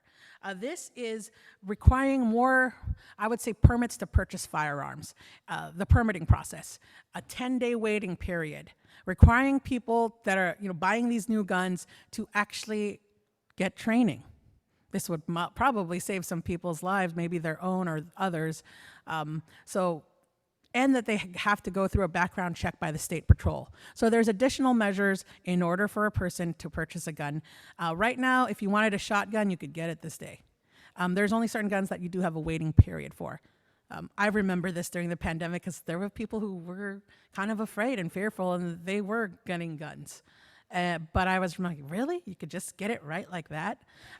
One person testified that maybe they could have helped their husband because they did not know that they were suffering from a mental illness, and he got a gun that day. He got a shotgun that day and killed himself.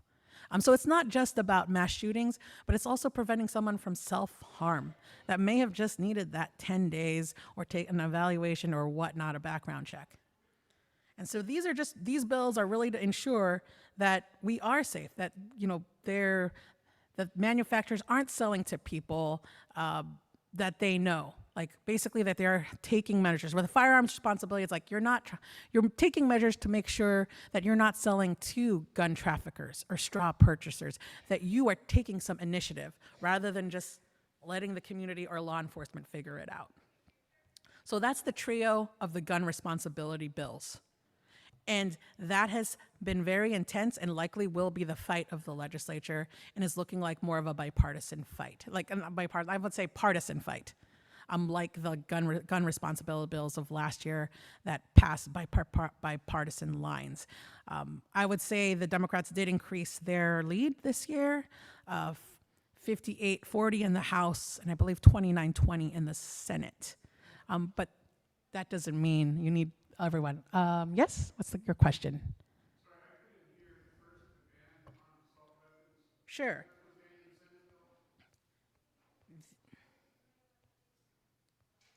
The ban to assault, ban of the sale of assault weapons, that doesn't mean possession, because if you've already owned one, that would still be legal. This is the ban on the sale of future assault weapons. It is House Bill 1240. That's the one that's currently moving. And then the companion Senate bill is Senate Bill 5265. 5265. Oh, yes.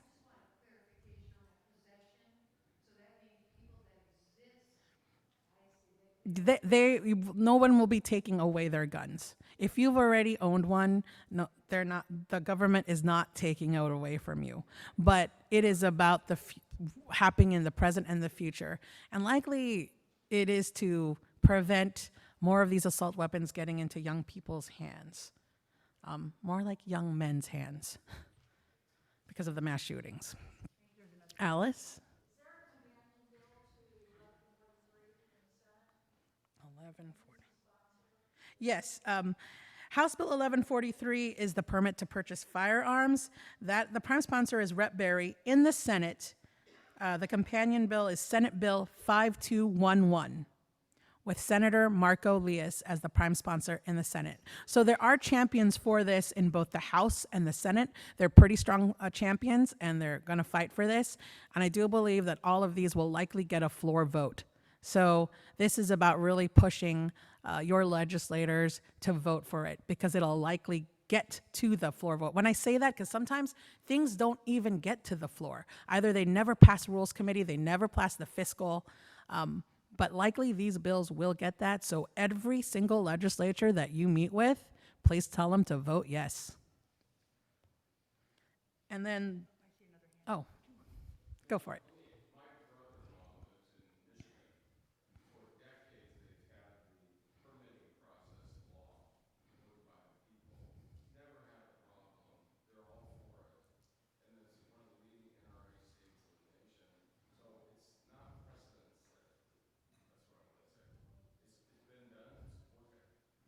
Sure, we wouldn't be likely the first to impose more, I would say, permit process to guns. Others have, other states have, although there have been people who said that it may be unconstitutional. So this will be, even if this, there were a lot of testifiers who did that, and they're going to bring this, they're going to sue. And they're going to sue Bob Ferguson, and Bob Ferguson says he's ready. So this will likely go up to the either Ninth Circuit or whatnot. But we aren't the first. In terms of the firearms responsibility, there is a federal law. That's why our families of Washington State could not sue. But under that federal law, it did give states the power to do it themselves, if they should do it. Was there another question? Oh, okay. Now, the other one I wanted to briefly touch on was the missing and murdered Indigenous women and persons cold case unit. This fortunately has bipartisan support, like our alert last time, like the Amber Alert for MMIW. If you hear that, that's missing and murdered Indigenous women and people. They have the highest demographics of violence and murders. And this cold case unit would be basically, there would be a prosecutor and investigation unit in the AG's office, and there would be special care to this because they just have this increased number. This, fortunately, like I said, has bipartisan support and will likely pass. It just needs the floor vote. The next one I wanted to touch upon was, and this is, I will say, the House bill for the MMIW cold case unit is House Bill 1177 by Representative Deb Lekanoff. She is an Indigenous, she's of Indigenous ancestry, a representative. And then also in the Senate is Senate Bill 5137, Manka Dhingra, and she's the chair of Law and Justice. So this bill has very powerful champions in the legislature, likely will pass. The moving one is the House bill with Deb Lekanoff, Representative Lekanoff, 1177. You've noticed that with House bills, they often start with the ones, and the Senate bills often start with the 5s. The Senate bill for the Missing and Murdered Indigenous Women and People Cold Case Unit is Senate Bill 5137. The prime sponsor is Senator Dingro. It's just a good reminder for our legislators to know that we care about these issues. Yes. And the last one I'd like to talk about before handing it off to Leslie is the Bias Incident Hotline. This is House Bill 1410 with Rep. Hansen and Senate Bill 5427. I testified at the Senate bill because that's the moving bill. Let's see here. And that would create a centralized statewide biased incidents hotlines. As you know, we've have increased hate crimes and bias incidents in Washington state. It has grown through the pandemic, especially towards Asian and Pacific Islanders. But what surprises people when I tell them is that the second most likely, besides perceived race, ethnicity, 20% in 2019 was due to religion. And in fact, in 2021, I saw a lot of it in my area in Tacoma, in which a lot of churches, even our mosque, was burned down, the only mosque in the county, the Islamic Center of Tacoma. So there has been some attacks on people of faith and whatnot, and a bias incident hotline would provide better tracking, data, and it also provides resources. So as we know, bias incidents tend to turn into hate crimes. So we want a better tracking of that, as well as before it escalates, we want our government and law enforcement, and for all of us too, to get involved, for our communities to get involved. And with that, I'll say the House bill and Senate bill again, because it seems like I seem to miss that. House Bill 1410 and Senate Bill 5427 for the Bias Incident Hotline. I would also like to mention that this has already been done by Oregon, and they're seeing success with this, having a centralized hotline, as well as seeing better data tracking and providing resources for those that have been targeted. And I'd like to pass it now to Leslie Cushman from the Washington Coalition of Police Accountability.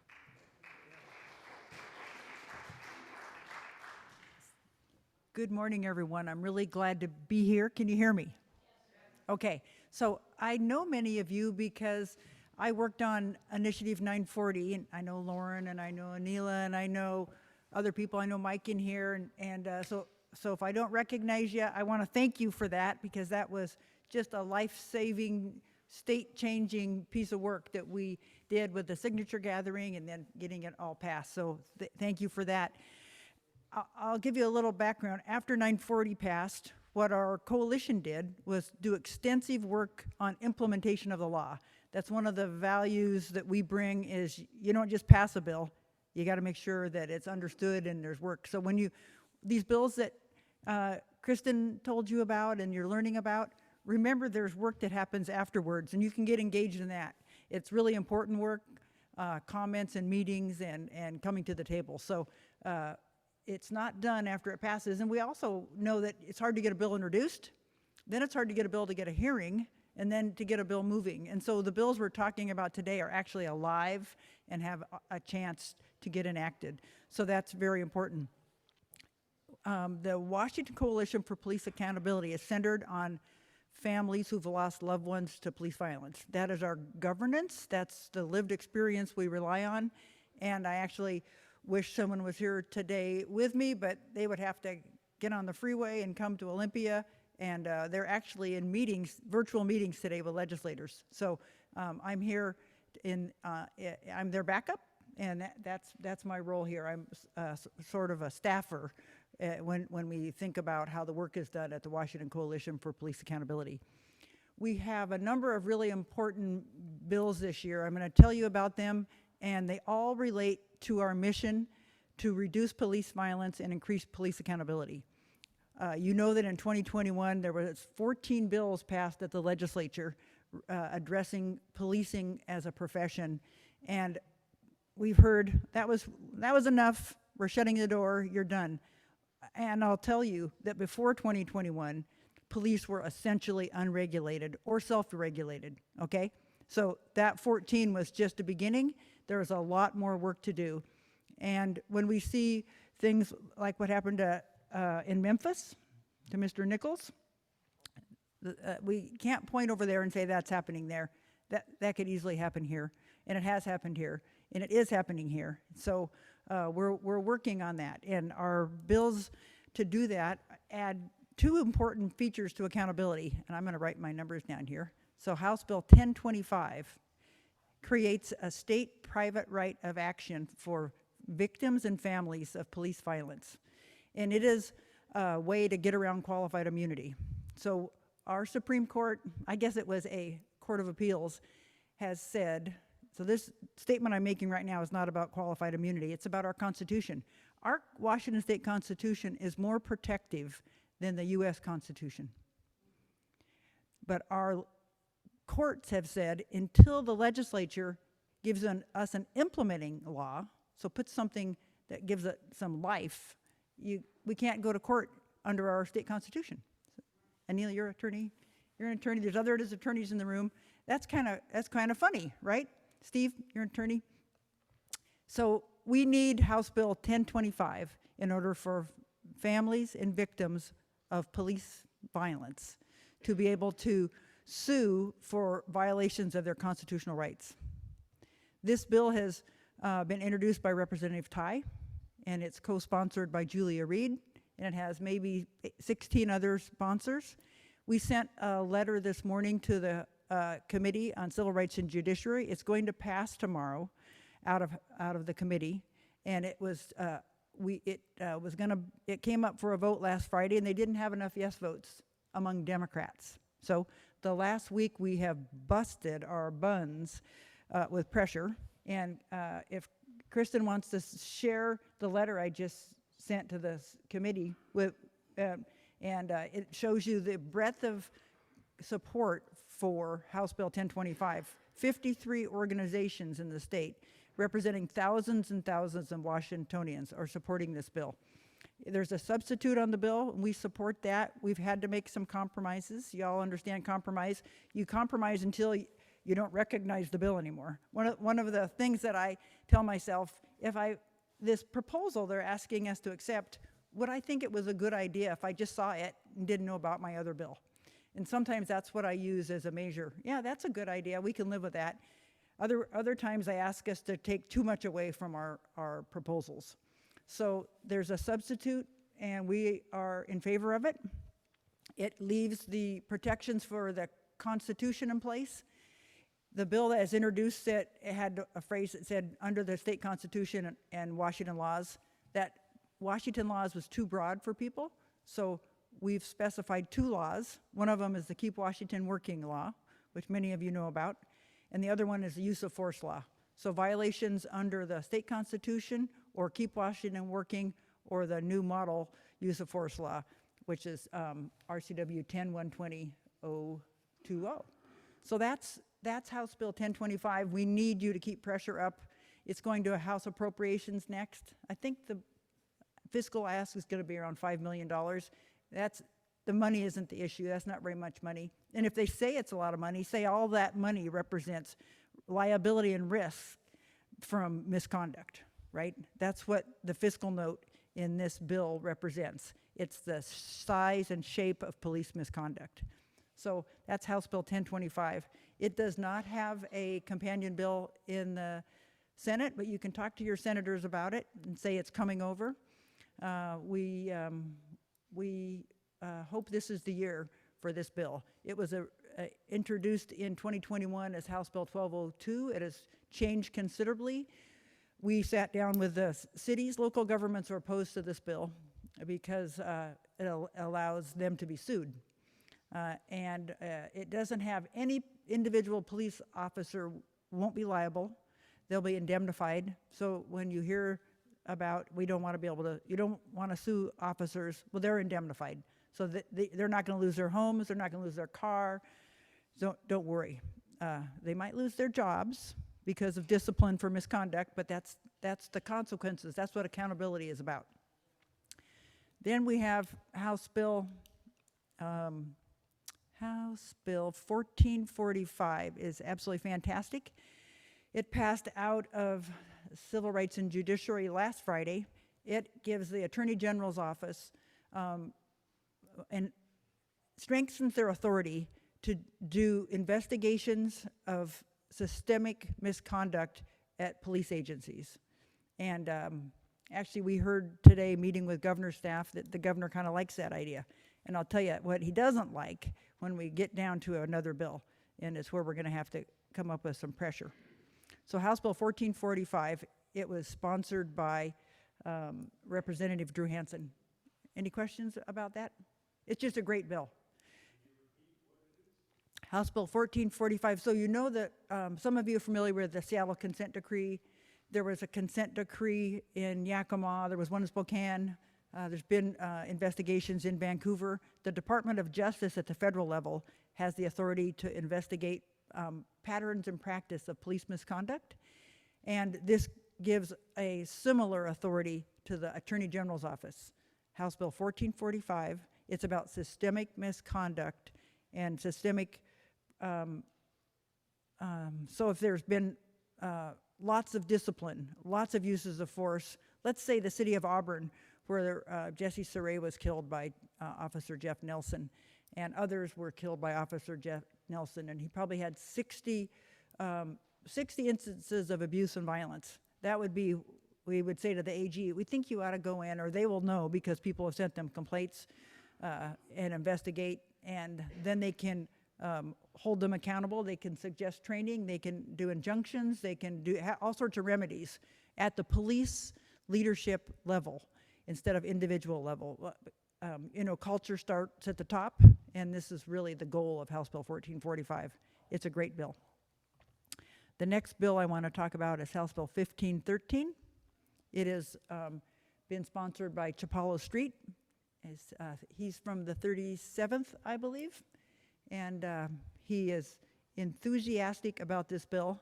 This ends traffic stops for non-moving violations, like expired tabs, maybe a one tail light out, and it also ends something called consent searches. A consent search is a search that an officer cannot do unless you consent. And when someone says, "Can I search your car?" you're kind of intimidated. And this ends that for these secondary stops. It turns non-moving violations into a secondary instead of a primary stop. And it actually is a huge piece of our package to address profiling and racial disproportionality. It's very important. It passed out of the House Committee on Community Safety, Justice, and Reentry this morning. There was one vote against it, and it was very partisan. All the Republicans voted against it, and Senator Ramos voted against it. People need to talk to Ramos. It's next. There is a lot of pushback from law enforcement who say this interferes with their ability to fight crime. And there's absolutely no connection between crime and these low-level stops. Drunk driving and distracted driving is a big issue, and they're claiming that 8% of the stops they make for non-moving violations are drunk drivers, but 92% of drunk driving is caught by other traffic. So 92% is good enough. We don't have to be 100% perfect on this. Stops for non-moving violations are pretextual stops, typically. They're profiling. Lauren and I know Sonia Joseph, whose son Giovanni was killed in Kent in 2017. Giovanni was 19 years old. He had a license plate that I think it maybe had been an expired tab, which is a classic stop. They pulled him over. He's an African-American male. He had a car full of people that looked just like him. And he had done nothing illegal, and he was unarmed. He was a community college student, and he left the scene slowly. He left the scene, never breaking the speed limit, using his turn signals. The officers boxed him into a cul-de-sac and killed him, and his mother and the state is got a settlement from the city of Kent for over $4 million. So it would address stops like that. You wouldn't be able, you would, other ways to get compliance for expired tabs and Robert?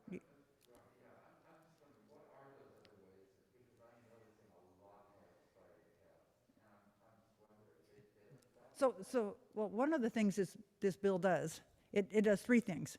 It says that you no longer can you, so it doesn't make these expired tabs legal. All of these non-moving violations are already infractions. They're not crimes anyway. So let's make that distinction right there. So these low-level violations are just infractions. And it sets up a fund, a grant fund, to help people pay their tabs. We think it's a financial issue. So that's the answer. It sets up a grant fund. Right. Right. Yeah, this is sensible. I have 2 minutes. I have to get to the last bill. So that's, the next bill is 1579, and it is creating an Office of Independent Prosecution. And it's been very controversial. What we want and what many advocates want is a bill that provides exclusive jurisdiction to the Attorney General's office. And we've been told that is a risky legal proposition. It won't withstand a constitutional challenge. And we actually spent a ton of money on a legal analysis, but the advice from the Attorney General's office to their client, the legislature, is it's too risky to grant exclusive jurisdiction, and we're trying to get the local prosecutor out of the business of trying officers for use of deadly force. Right now we're supporting House Bill 1579, which keeps concurrent jurisdiction, but it has lots of what I'll call mitigation and mechanisms to get the local prosecutor out of the business. And we'll see where that goes. Right now we're supportive of it, and we hope that we can continue that way. We're working with Monica Stonier, who's been incredibly generous with her time and listening, and we appreciate her very much. I want you to oppose House Bill 1071. It might be dead, but it's about school resource officers. We're also working on 1586 and 5533, which are work groups for vehicular pursuit. We're opposing rolling back the vehicular pursuit law, which is that rollback is House Bill 1363. And Robert, maybe that's when you think about scofflaws eluding the law, but the current law is put in place because vehicular pursuits are inherently dangerous. They kill innocent people, they're reckless, and the best practice in law enforcement is to limit them to violent crime, sex offenses, DUIs, and escapes, and that's what our state law does. You can go on our website and find all sorts of information, and I think my time is up. We have a question. Ramos is, and Lisa Callan, what is that? He's the fifth? Yeah.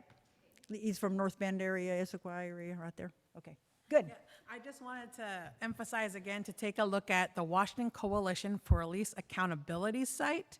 I'll say it again, Washington Coalition for Police Accountability, WCPA. So if you Google that, you will find the data about vehicular pursuits, plus slides, as well as all of the 4 bills that Leslie said with the one-pagers on there. So it's right, if you go down, slide down a little bit more on the 2023 priorities, if you can, Severin, you can just click on those and it'll say everything that Leslie, it'll put more details because we don't have enough time, but it'll be right handy for you when you want to learn more about it or say more.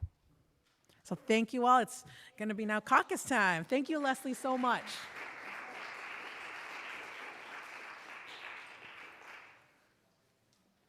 Thank you. Thank you so much. Was that okay? Yes, that was great.